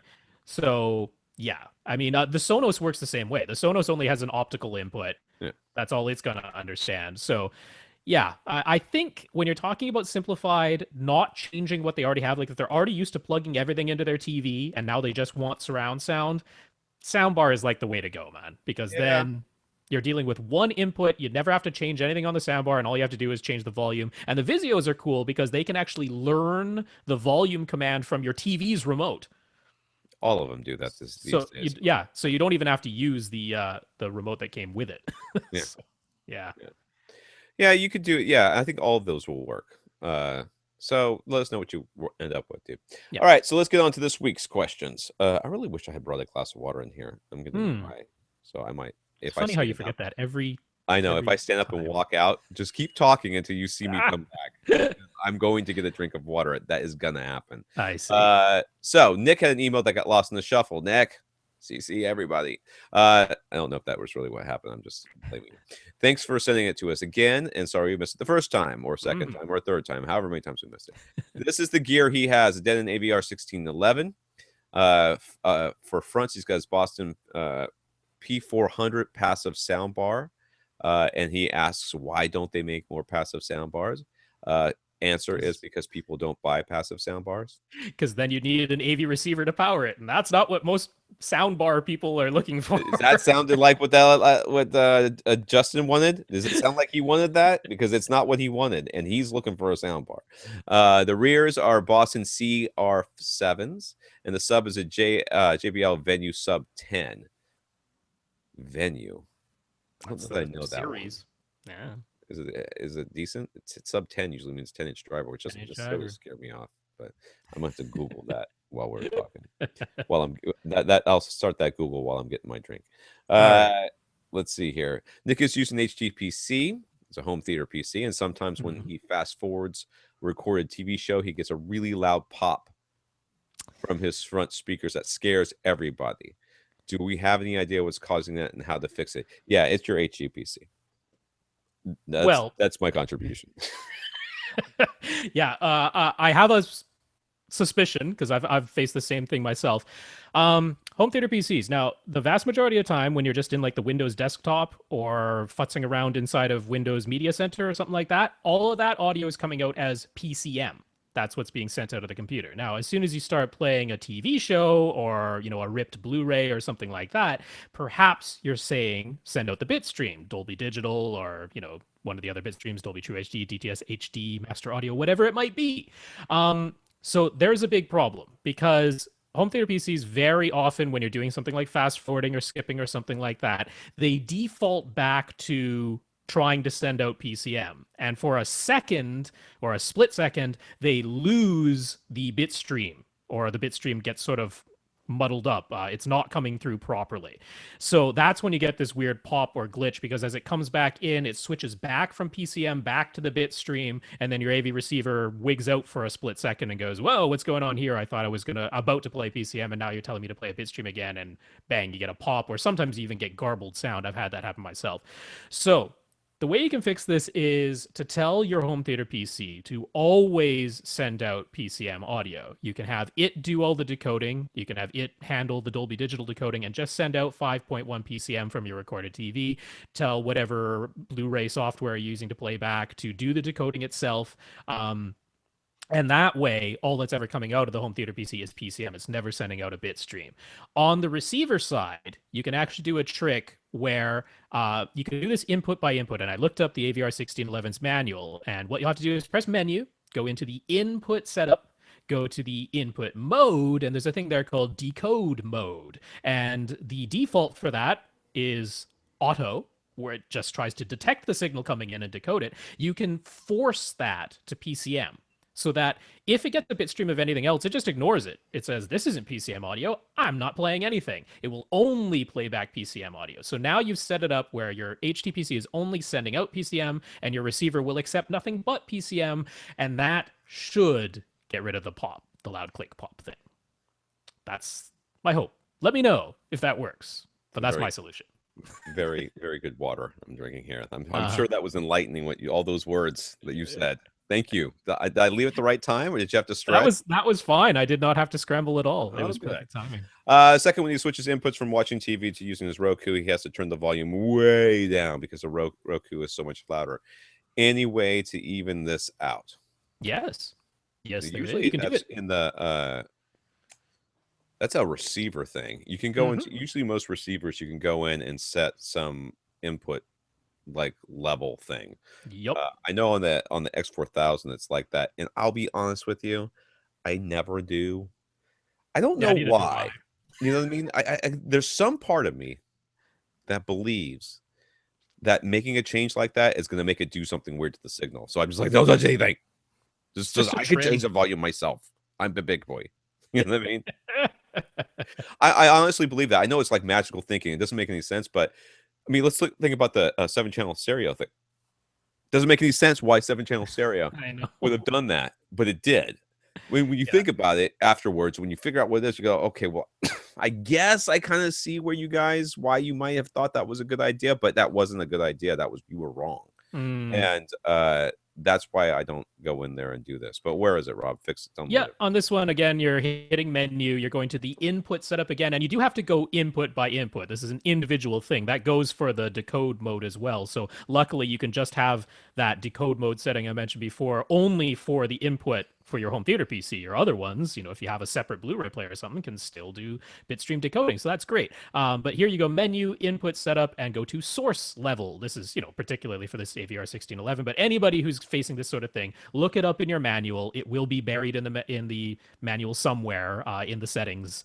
And yeah, source level, you can set it to plus or minus 12 dB. So one thing is, you don't only have to cut down the Roku, you could actually boost up the one for your home theater PC. And I did want to mention, when you're dealing with the sound coming out of your home theater PC, and I'm assuming he's using an HDMI output, you want to make sure you actually do go into the speaker configuration inside of Windows. And you want to make sure, first of all, that even if you're only using 5.1, set it to 7.1.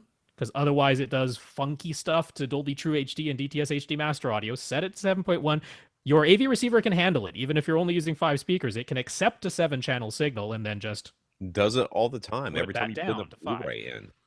And you also want to set all the speakers to full range. I know that sounds like it's going against all the advice we said, but you want your source device, your home theater PC, to be sending out full range signals for all speakers so that your AV receiver can do the bass management. You don't want Windows doing the bass management. You want your AV receiver doing the bass management. So you want 7 speakers, even if you're only using 5, full range for all of them. Let your AV receiver do that part. And then make sure your volume inside of Windows is actually maxed out. Because there's a volume setting in there too, and that should be all the way up at 100. That it defaults to that normally as soon as you plug it into an HDMI device, but you want to make sure that's done there. Then you can go ahead and adjust things this way inside of the AV receiver. All right, and lastly, Nick wanted to ask about a subwoofer. He knows the sub itself might not be the greatest. I looked it up. I think you're right. I think I've heard it before. It's not horrible. JBL subs are okay. They're fine. Yeah. My parents had a JBL sub, and that thumped along just fine until it thumped itself to death one day. I think when it was trying to keep the Velodyne that my parents got afterwards. 15-inch Velodyne. All right, but he also noticed a big difference in the sound quality when he's watching movies versus watching TV. During movies, he thinks it sounds pretty good, but during TV shows, it just sort of makes indistinct thumps. And so some way to adjust this. Yeah,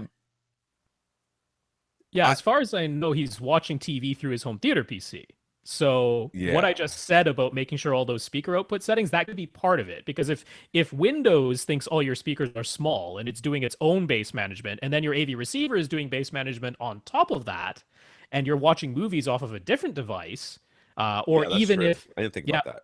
or even if you're watching movies inside your home theater PC, but it's loading its own software, and that software is overriding the Windows speaker settings, and it's sending the signal directly to the sound card or directly to the HDMI output, and it's bypassing Windows using Wasapi or ASIO or something like that. Yeah.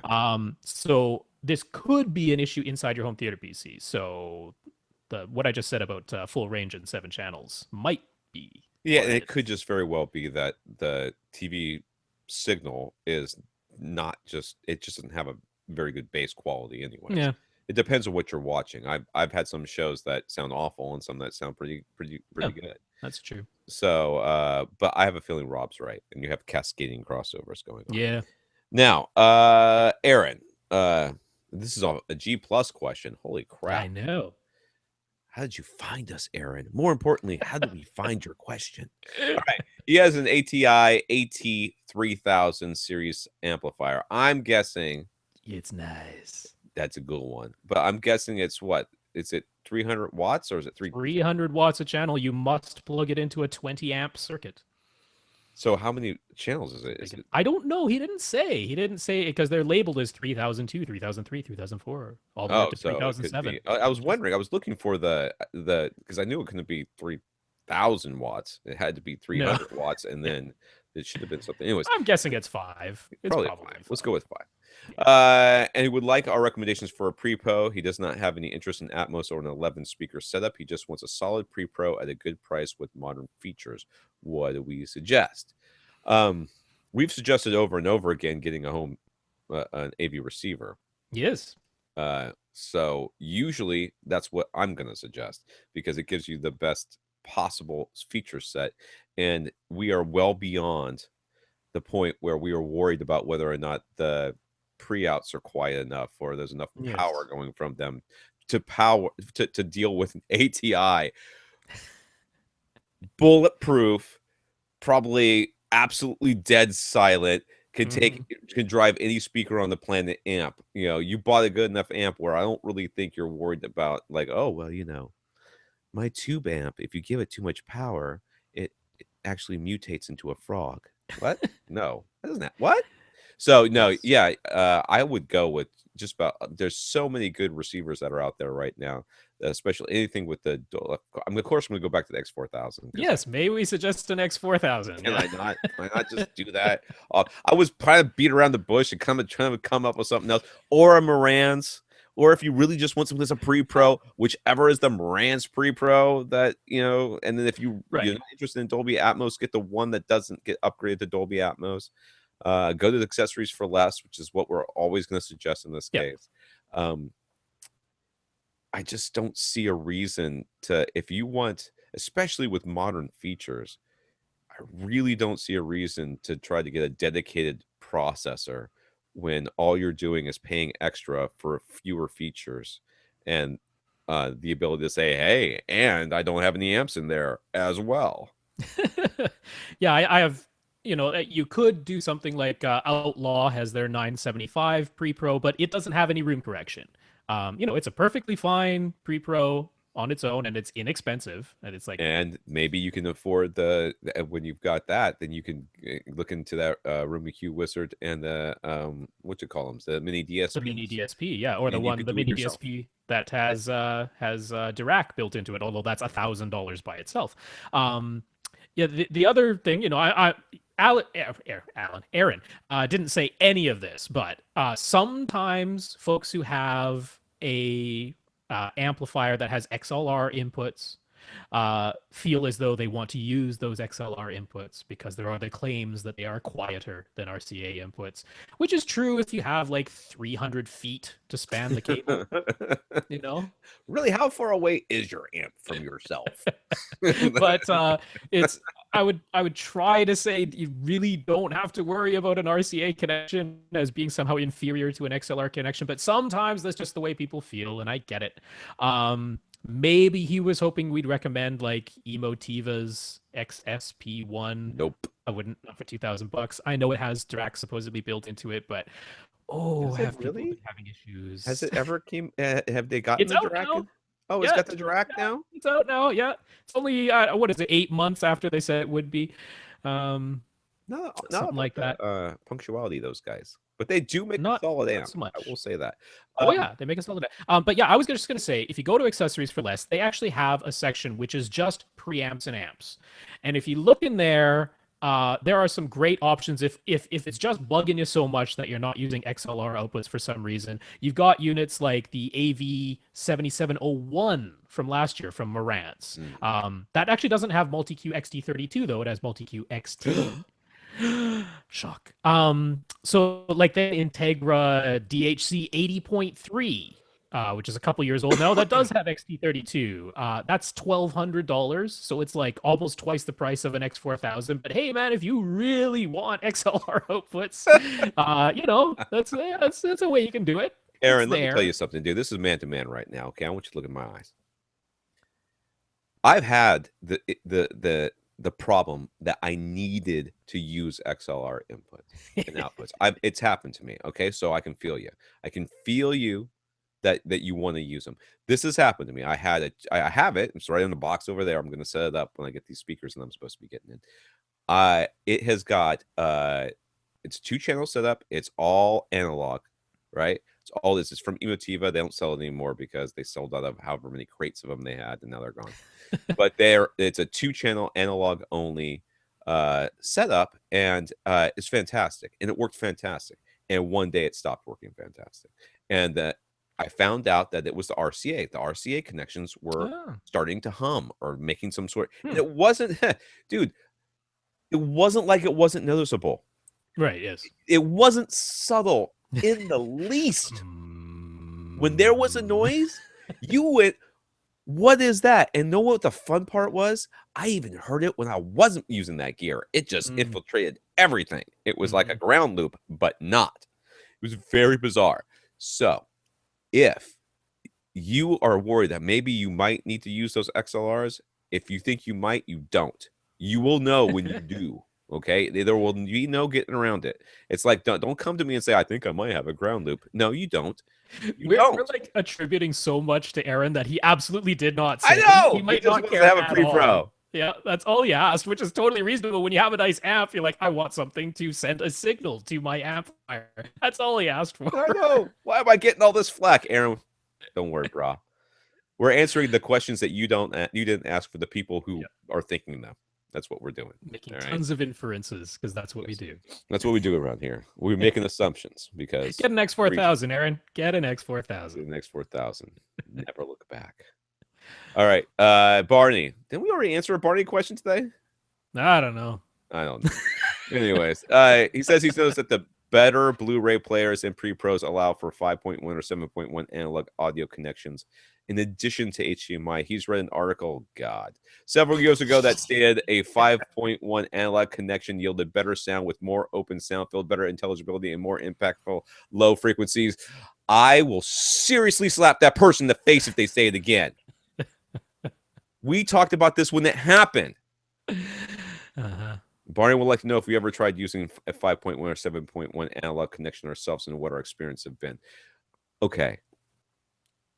If there is a difference between the decoding that goes on at your receiver and then, at your player, and then it's being set out via analog, or the receiver, the stuff that's being handled at your player and then being sent out via HDMI, or the coding that's happening after you send it bitstream or whatever it is over to the receiver, and the receiver's decoding. If there's some sound difference there, it's happening in one of two places.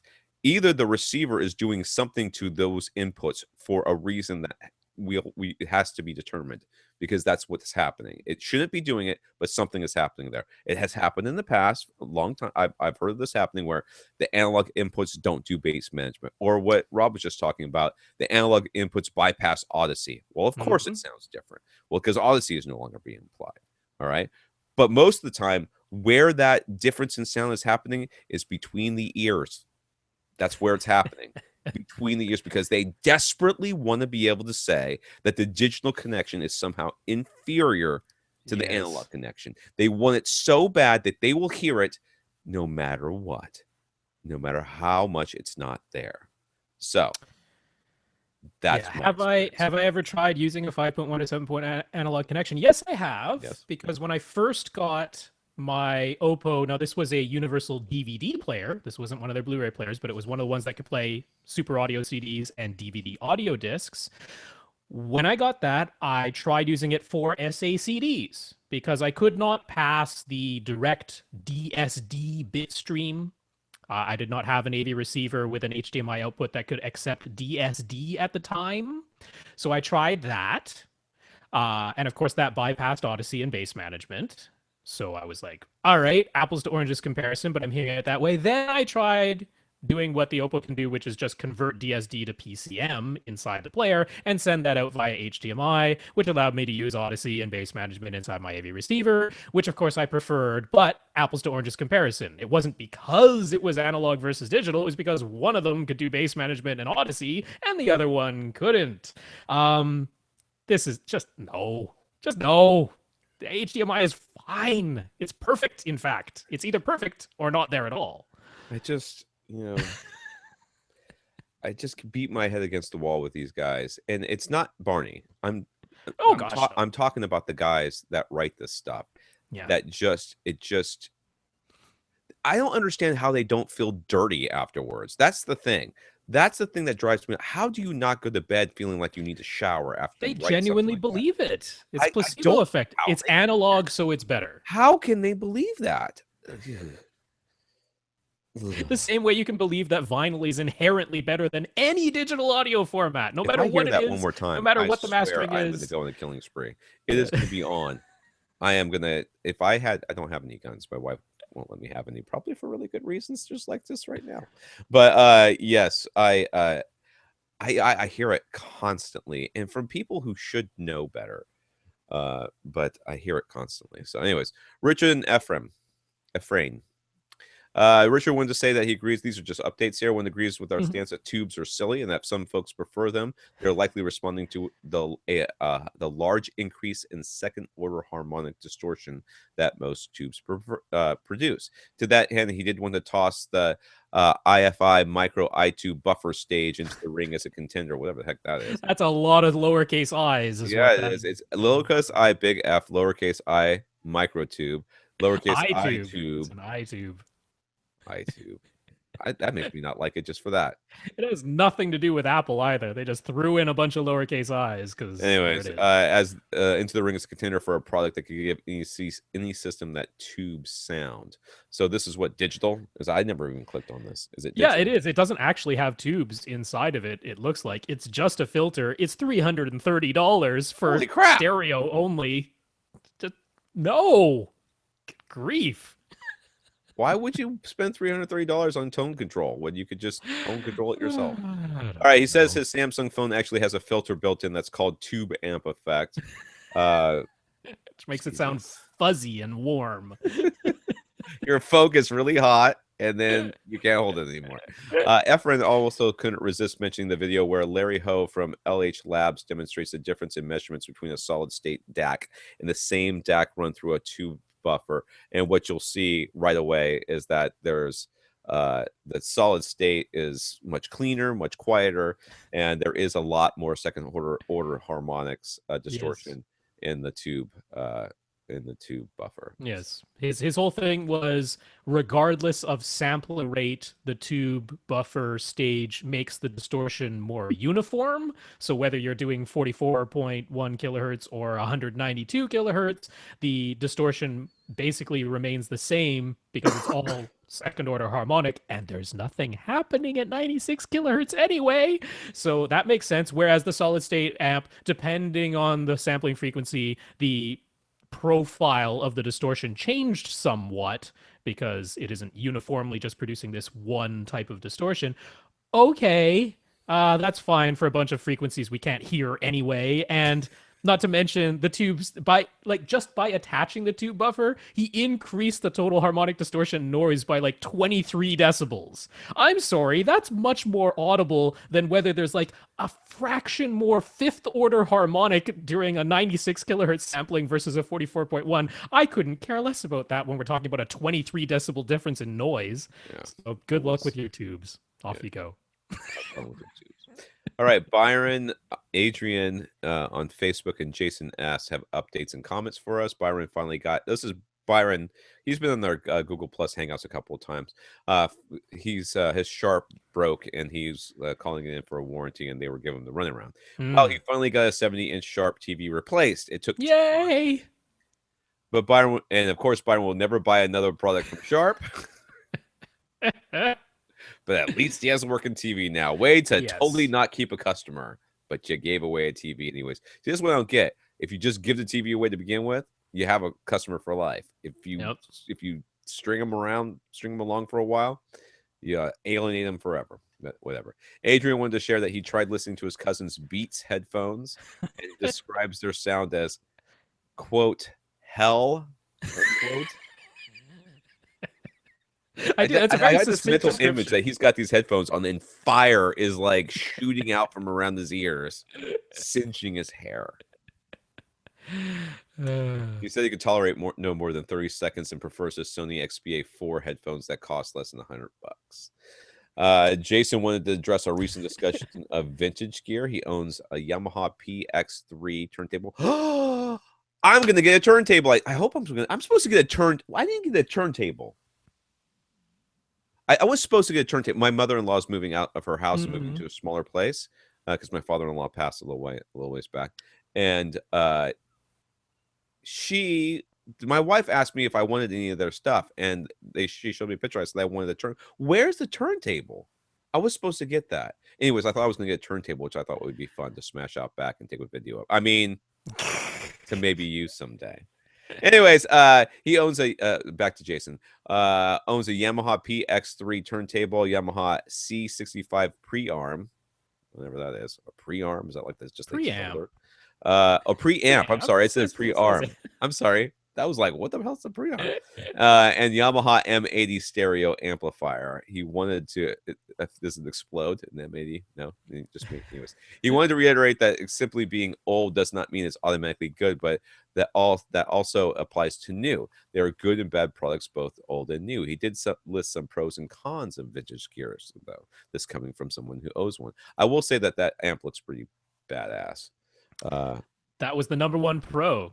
It looks cool. It, That's Jason's number one. That's yeah, the pro. it does look well. It looks somewhat cool. It looks cool. The other pro is you can often get really excellent gear for pennies on the dollar, especially you buy from pawn shops. Yep. If you like to tinker, a lot of the older gear was easy. It's easier to service yourself. Um, It's not all based on tiny little computer chips. There's no way you could do anything to. Before they just made out of tubes and spiders. Mm. The cons, lots of older gear requires servicing, so you're going to be tinkering whether you like it or not. Components can go out of a spec over time, especially capacitors. So recapping older gear is a very common necessity, and that can be fairly costly. And it also won't have modern features. Even things like 12-volt triggers are often not present. I guess he's probably talking about his amp at this point. Yep. Jason wanted to stress that he is buying and using vintage gear for the looks, the cool factor, and because he enjoys this particular niche within the AV niche. But he's also able to get excellent quality for really cheap by buying used. He does integrate it with his modern processor, though, so that he can still have bass management and room correction, which is kind of the best of both worlds. There's something to be said. I was thinking about this week. There's something to be said about this older gear because we talked about it last week, and it's kind of been like kind of floating in the back of my mind. Yeah. Older AV gear, when all of it was less linear and very weird, and they were just sort of really trying to figure out how to make a really good amp that wasn't 1,000 degrees and trying to, it was all class A, and it was getting linear at different times, and when it got hot, it was less linear than when it was like at specific temperatures and all this, and when you look at those sorts of things, back then it was almost like cooking.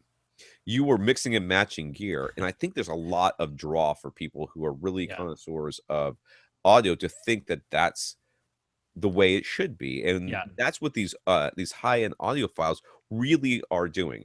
They are trying to cook with gear, and they're trying to mix and match until they get just the perfect uh Yes. uh niche of components. Combination or recipe. Yeah. Yeah.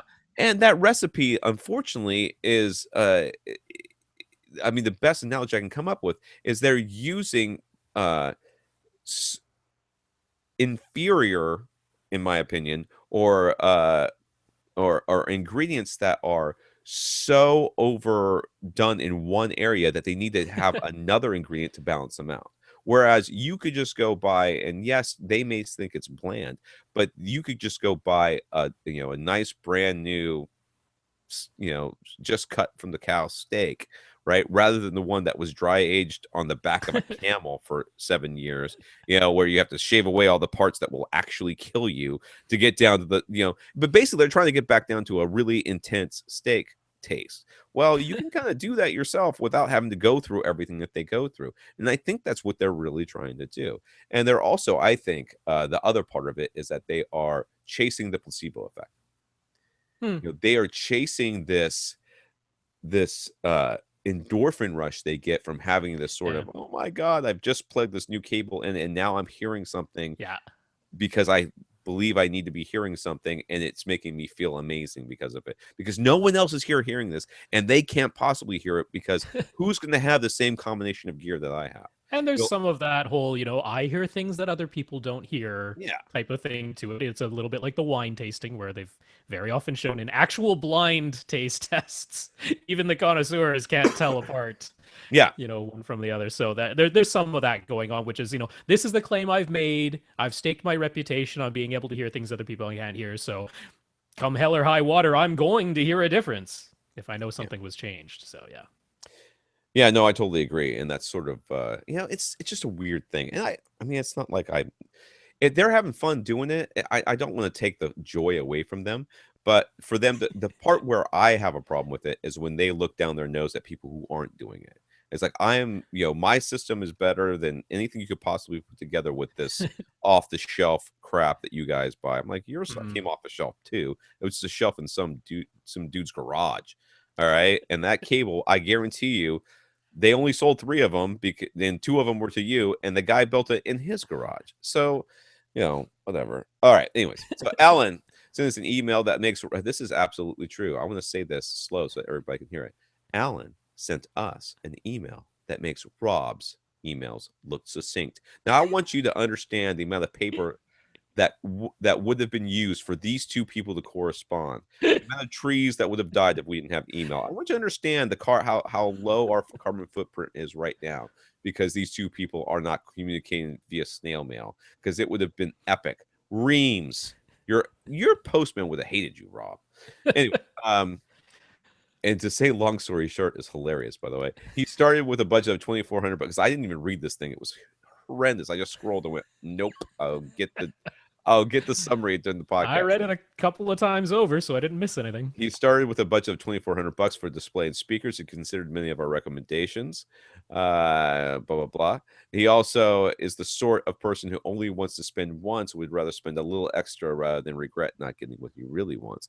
He went out and compared these items for himself and wound up getting an Epson 5030, a Carrada brilliant white 126-inch screen, and the affordable accuracy modified Pioneer speakers from Philharmonic Audio. He even directly compared the speakers to Philharmonic's much more expensive models and was amazed at how close the modified Pioneer speakers got for so little money. He sent us some pictures and a description of his room and setup.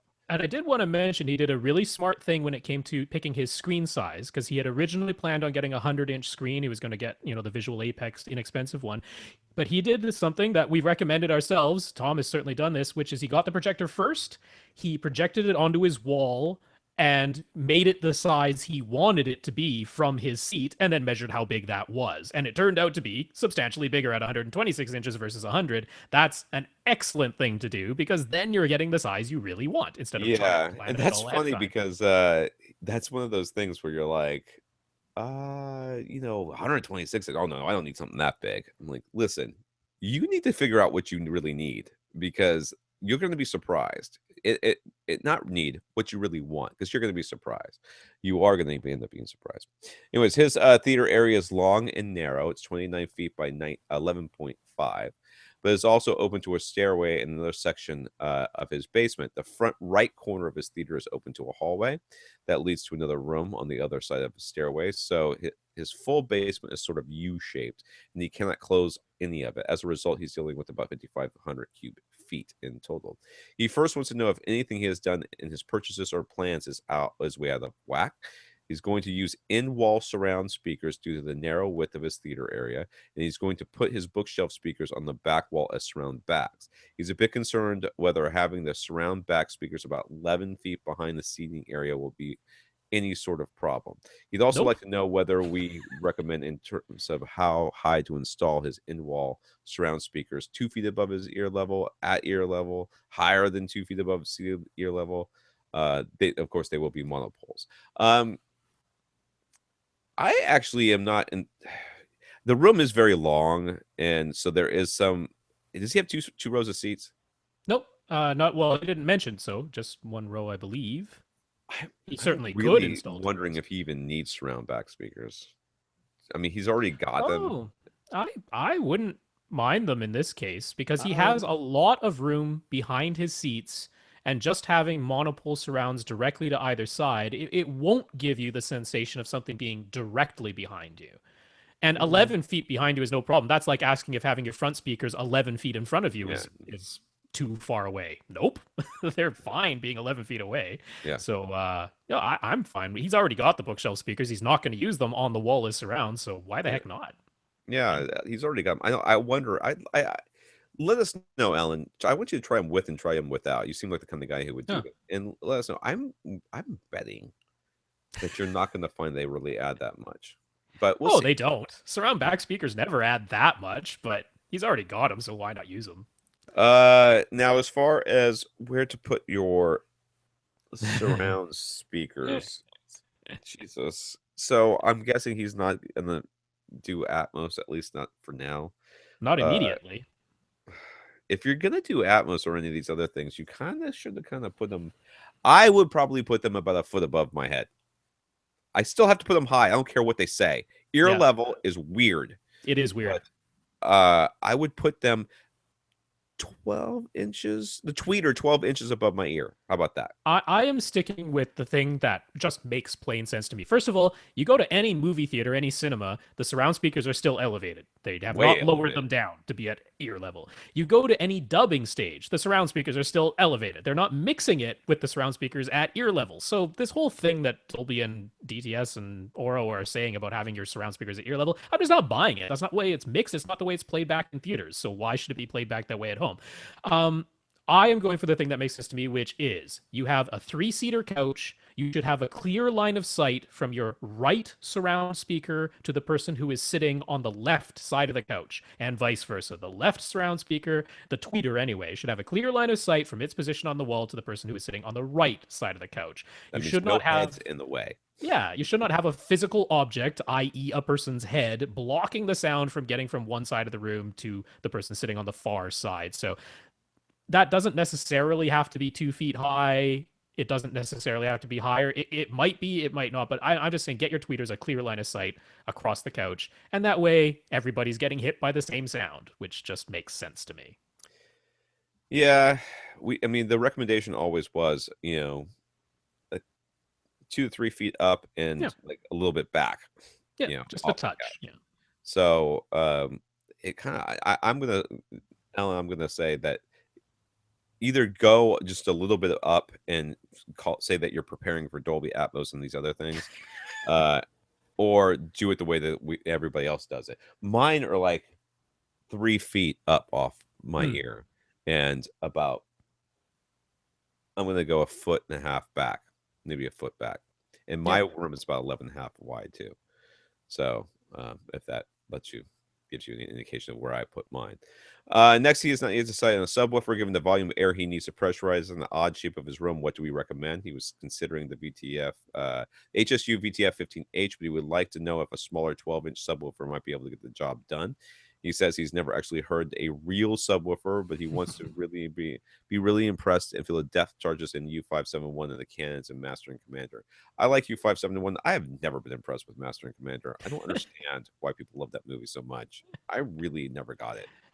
I Yeah. mean, yes, there's cannons, but hey, that weird scene in that new Transformers movies, which I watched just to hear Uh-huh. that weird scene. What's Uh-huh. it called? The with the guy Yeah, I locked can't down even remember his name. Lockdown, yeah, where his weapon thingy where he with his first ships going around sucking up everything and then dropping it.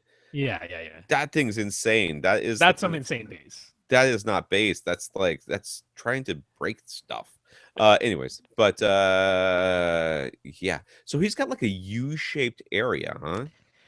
Yeah, What well, I do you- mean, it's like having two long, narrow rooms on either side of a stairwell that goes upstairs, and then right. a hallway that joins those two rooms together. So it's this big U shape. But the stairwell, those two rooms, the hallway, they're all open to one another. There's no, Yeah. doors blocking off any of that.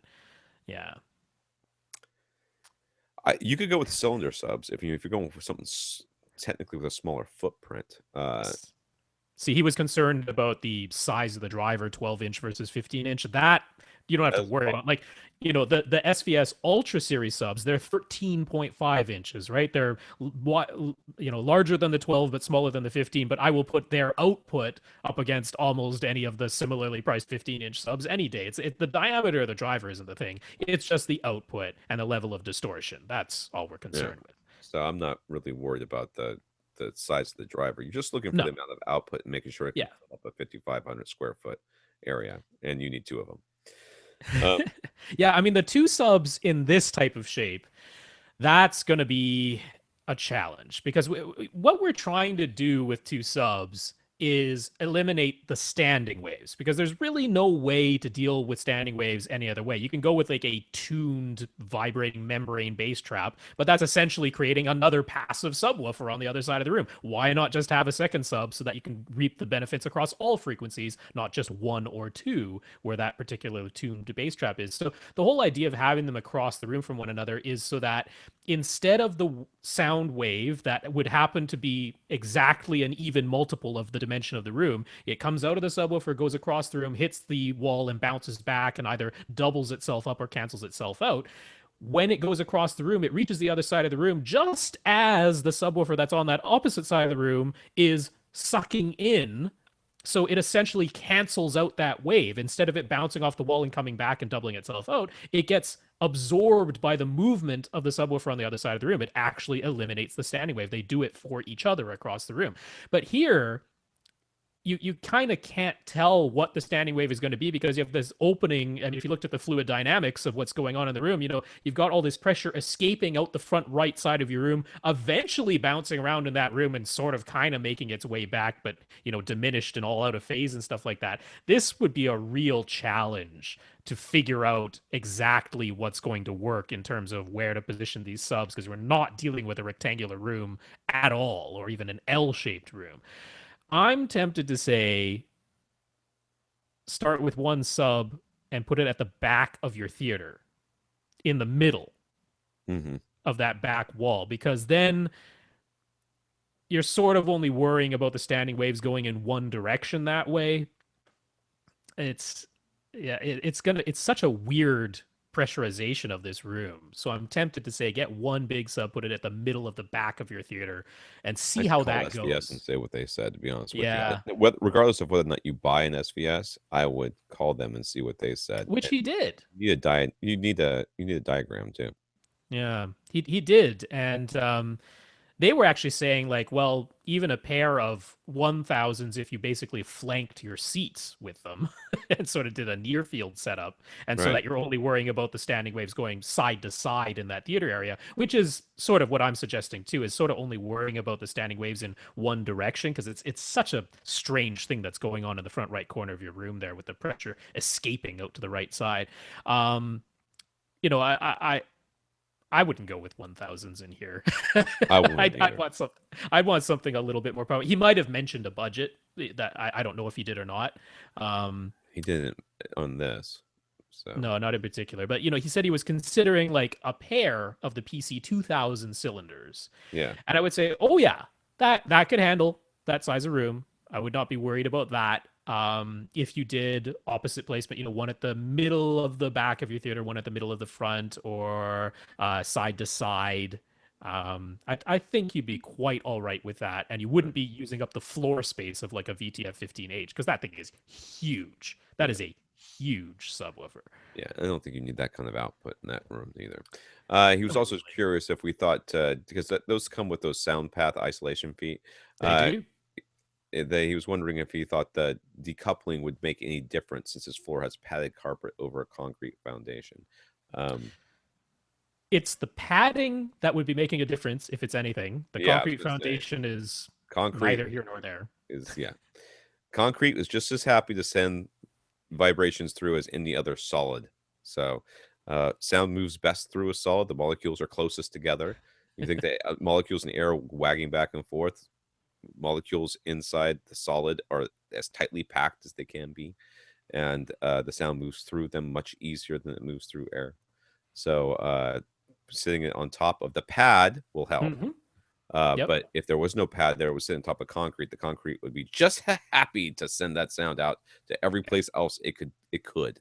Yeah, Uh, the counterintuitive part is that if you were to just set a subwoofer onto, a carpet pad, you'd be better off sitting it, as flat as you can. No feet. Don't have any feet. Don't have any spikes because that will just, like I was mentioning last week, it's pounds per square inch. That's what we're worried about. So if you have any sort of feet, same number of pounds, many fewer square inches, and it will compress that pad and basically crush it and couple that subwoofer back onto your concrete floor. You don't want to do that. You want some kind of decoupling. Now, if you just lay, if you had your cylinder sub and you took off the feet and you had the flat bottom sitting on top of your carpet pad, if it's thick carpet pad, that's acting as a decoupler. That would probably be fine.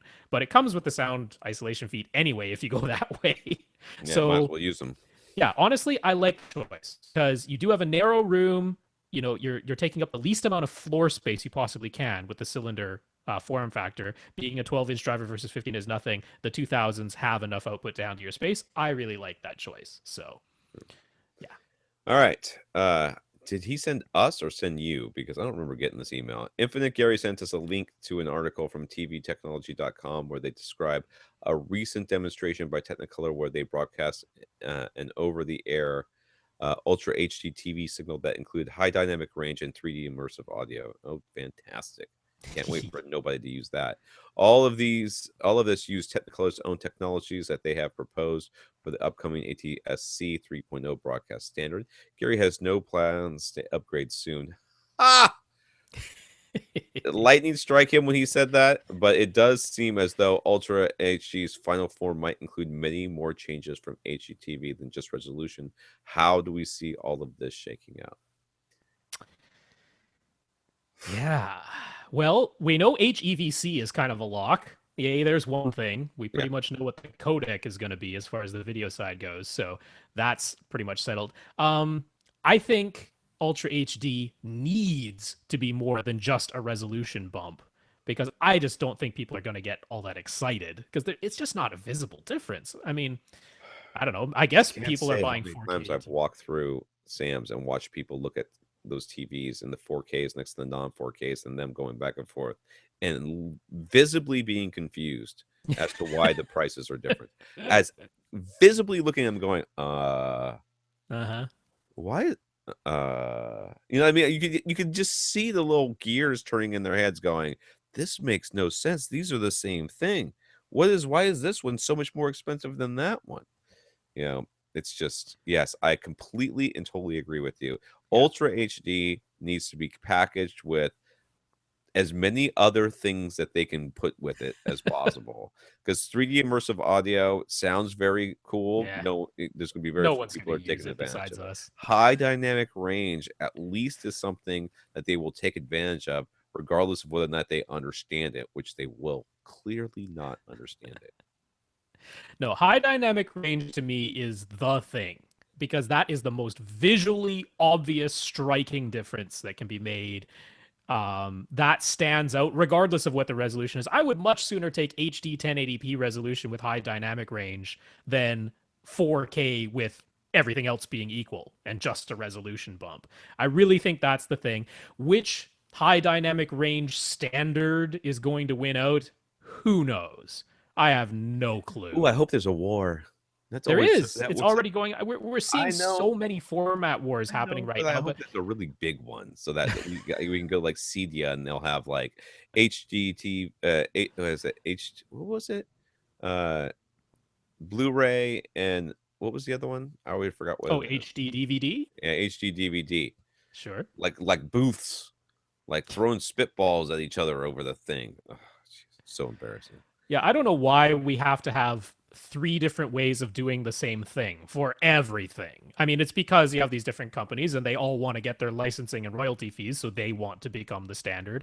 And this industry tends to say, all right, instead of just picking one and making two people unhappy, we'll just make all three of you the standard. And the content creators can choose whichever one they want, and we'll build in these decoders to every device and make everything more expensive for everyone, and everybody can get their little slice of the pie and call themselves happy. I don't know what it's going to be. I mean, the ATSC 3.0 group that is deciding what this next broadcast standard for Ultra HD is going to be, they seem pretty intent on having one standard for each of these things. They want one form of high dynamic range, they want one form of immersive audio, and they seem to be going that way. Just like how right now HDTV, it's Dolby Digital. That's it. You never get a DTS signal from your HD, broadcast signal. So I have no idea which one is going to win. I have no clue. I would have bet I would have bet in fact, I bet enough to buy an HD DVD player to think that the HD DVD was going to win.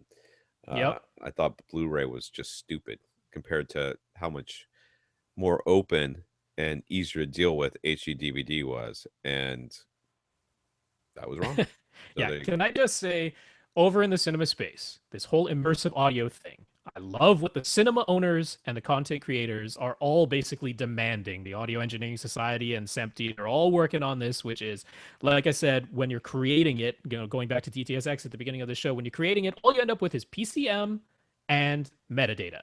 And what they want is, that's fine, just make the metadata interoperable.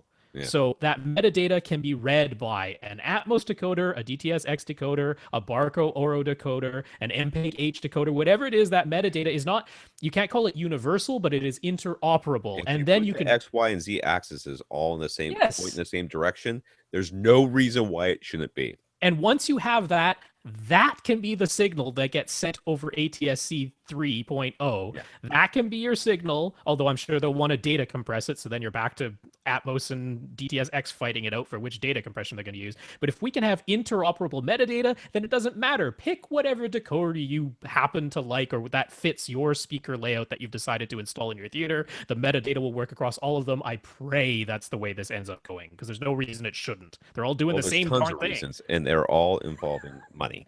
Yeah. All right. So we'll see is the answer to that question. And we don't know. John wants to get some new speaker wire. He's using 12 gauge wire right now, but it isn't pretty, and he has some extra length just lying around. He wants to make his wires, which will remain invisible, look like a clean, pretty install, but he doesn't want to waste money on snake oil.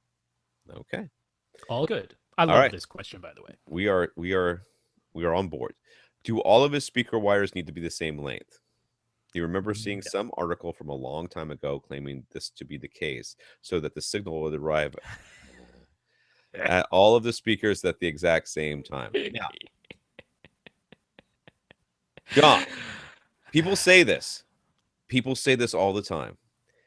But let's think about it. How fast do electrons move? They move through a wire. That's right.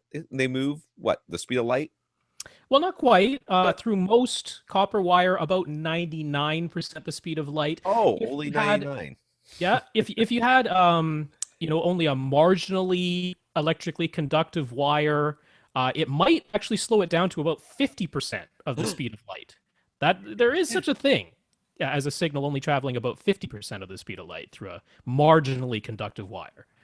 So 50% the speed of light. That is like what 176. No, well, normally it's It's what? about 150 million meters per second. Oh, you see, I was going to do miles per Ah, second. all right. Whatever. I Anyways, think in meters, but it's about, yeah, 50%. So the speed of light in a vacuum is roughly 300 right. million meters per second. Okay. Yeah.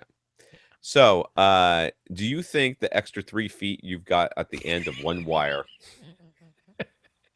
is audibly changing the sound Mm, in the yes. timing is what we're talking about Yeah, here in yeah, the the timing. timing. Yeah. Okay. Between your left and right channels when they're creating a phantom center image. Yeah. The The answer to arrival. that question to any rational mind is no.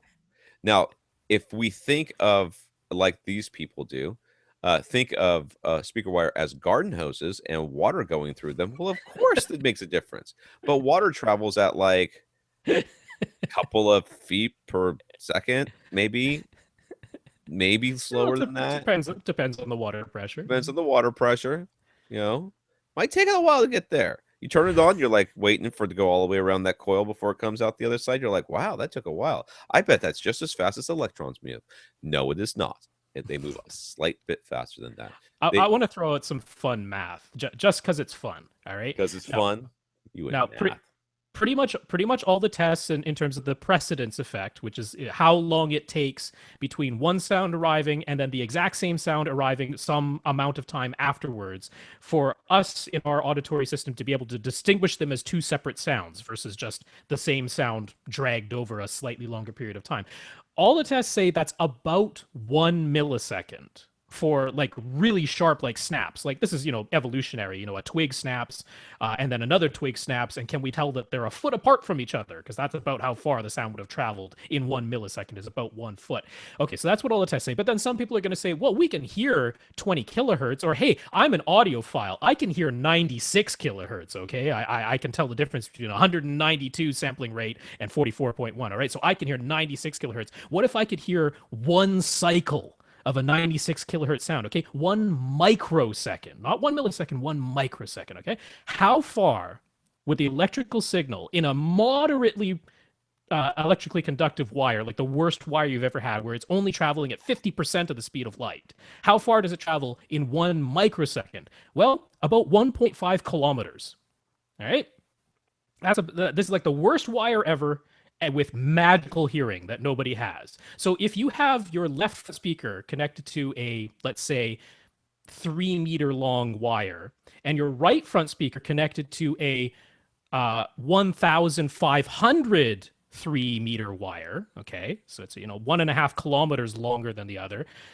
Then if you had magical hearing in the worst wires ever, that's the distance. That's how much longer the other wire needs to be, and you still wouldn't hear it because your hearing isn't magical. Oh, I've always wanted magical hearing. Then I can hear the chocolate and things. There is a distance of wire at some point, a length of wire long enough that two signals sent down two different lengths of wire will arrive 1 millisecond apart. That That it just has that to has to be the case. Yes, you just circumnavigate the globe a couple of times. I That's would all. think that you would be like Superman, when he was rolling back time. All right. On a different topic, John owns. Oh wait, we didn't answer his first question, right? So he's looking for Oh yeah. wire, right? That Mm-hmm. looks clean, pretty, uh, and doesn't want to waste money on snake oil. Um, a lot of the wires that I recommend, normally I recommend them because they're cheap, and most people are spending money on wire that is pretty and promises a lot of things it cannot possibly deliver. Um, Probably gonna get flack for saying this, but I went to a friend's house one time and he was installing a speaker system and he was using Monster wire. Mm-hmm. And I was like, "Oh, Monster, they're the devil." And this is way, way back. And this is before they got screwed by Dr. Dre. And I kind of feel bad for them a little bit right now. So I I don't want to. don't. I do a little bit. I mean, nobody, Monster is awful. they I'm are sorry. Like awful. I'm not talking about their products. I'm talking about them as a company. They're just awful. They're fairly not nice. Anyways, he was using Monster Wire, and I was like, "Oh, Monster's the devil." And he goes, "Yeah, I know it's more expensive than the wire, but look at it." And he was basically lying across the floor, and it was squarish, and it Hmm. just rolled out and just did not move, and it stayed absolutely flat. And I mean, it wasn't flat; it wasn't flat wire, but it just it like wires, they tend to like rope around themselves and be Hmm. hard. You have to kind of tack them down. This stuff, wherever you put it, was absolutely, it just stayed there. This stuff, I asked him, I think it was like $1 a foot, which is actually not that bad. I mean, I think I paid much less than that for my wire, but my wire was ugly as sin. No, a And dollar a foot's not that bad. no, I think mine was like closer to like 30 cents or 20 cents a Yeah. foot. When I bought mine online, I had to buy like, I don't know, 100, 200, 300 feet of it or whatever it was. But I've been using it for years.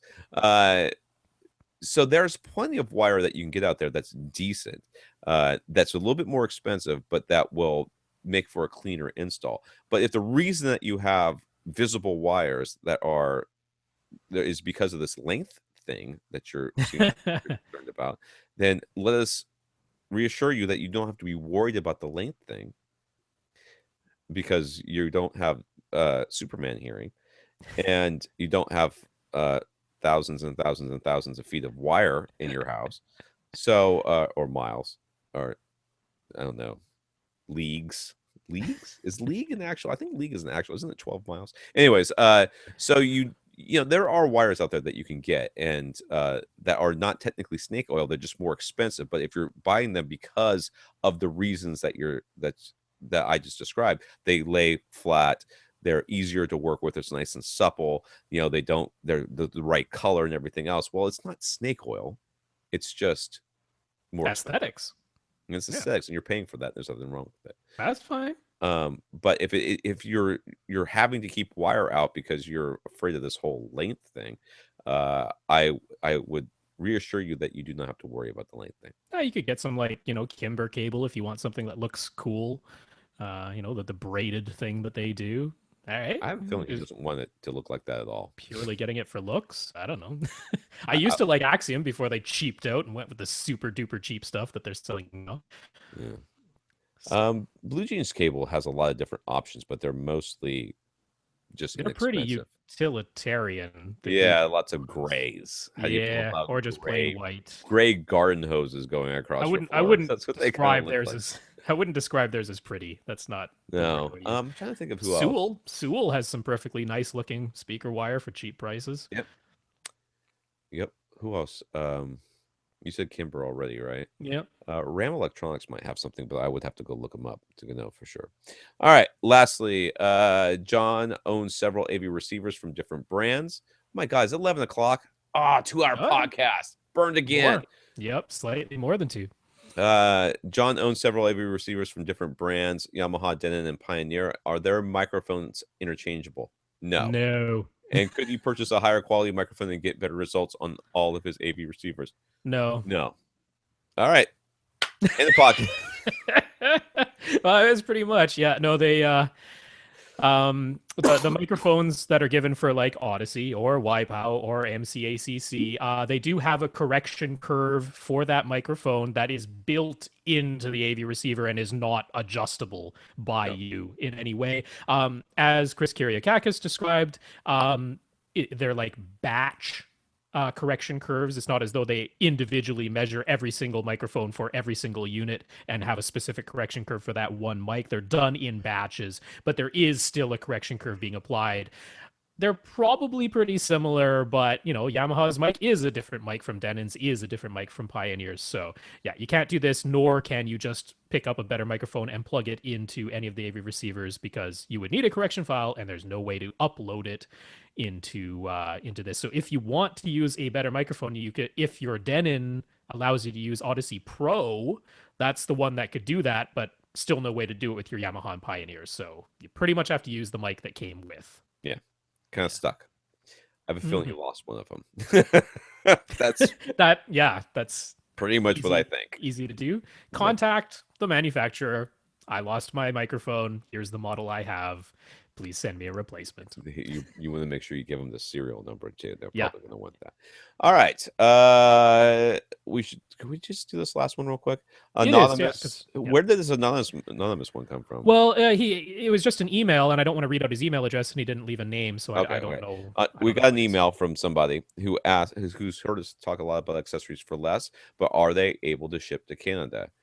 Well, technically, anybody can ship anywhere if you're willing to pay the shipping, but no, they don't really ship No, to no, Canada. they have lots of things on, particularly AV receivers where it says we will not ship this anywhere outside of the U.S. Yeah, And that is because of the agreements they have with the manufacturers because they that's are how the they get to be manufacturers. licensed Exactly. resellers. That's how Yeah. that works. Yeah. So it's a give and take. We are going to give you a bunch of links on our website Yep. for places you can buy stuff in Canada where it is. None of them are as reliably a good deal as accessories for less. We Canadians just don't have that kind of luxury. Aw, But yep, aw. we'll post up the links. It's all places I've mentioned before: Gibby's Electronic Supermarket, AV Gear, Electronics for Less, and then of course we have our big box stores. One that some people might not know about is Audio Video Unlimited. Their website is just avu.ca. Not a place to go for discounts, but a place to go for some products that other people don't carry. So it's an option. All right, so we caught to everybody except for Laor and Joel N. So if you are not one of those two people and you think you sent us a question, send it again. And We're gonna Lior go was our listener of the week, and we didn't even get to his We question. tried, dude. I was over 2 hours. Sorry. So once again, we're to thank Laor for his donation, for Paul for suffering through 27 straight hours with a Rob in a very dark room. There will be groping. You let me know how that works out for you, and if you That feel theater's almost sold out, man. People have bought those tickets. now they So really yeah. there you go. I have a feeling most of them are only going to be there for that last couple hours. Uh, So, if you would like to leave a donation, you can go to www.avrant.com. You can always email us your questions at rob@avrant.com, tom@avrant.com. On Twitter, we're at First Reflect is Rob. That's for Rob. And I am at avrant_Tom. We stranded with that stupid underscore forever. Thought that was a good idea at the time. Facebook.com/avrant podcast. That's all one word. And if you do leave us a question on G, apparently it gets answered because we just did that today. All right. For AV Rants, I'm Tom Antry. And I'm Rob H. Now go out and listen to something. After party will start in a few minutes, gentlemen.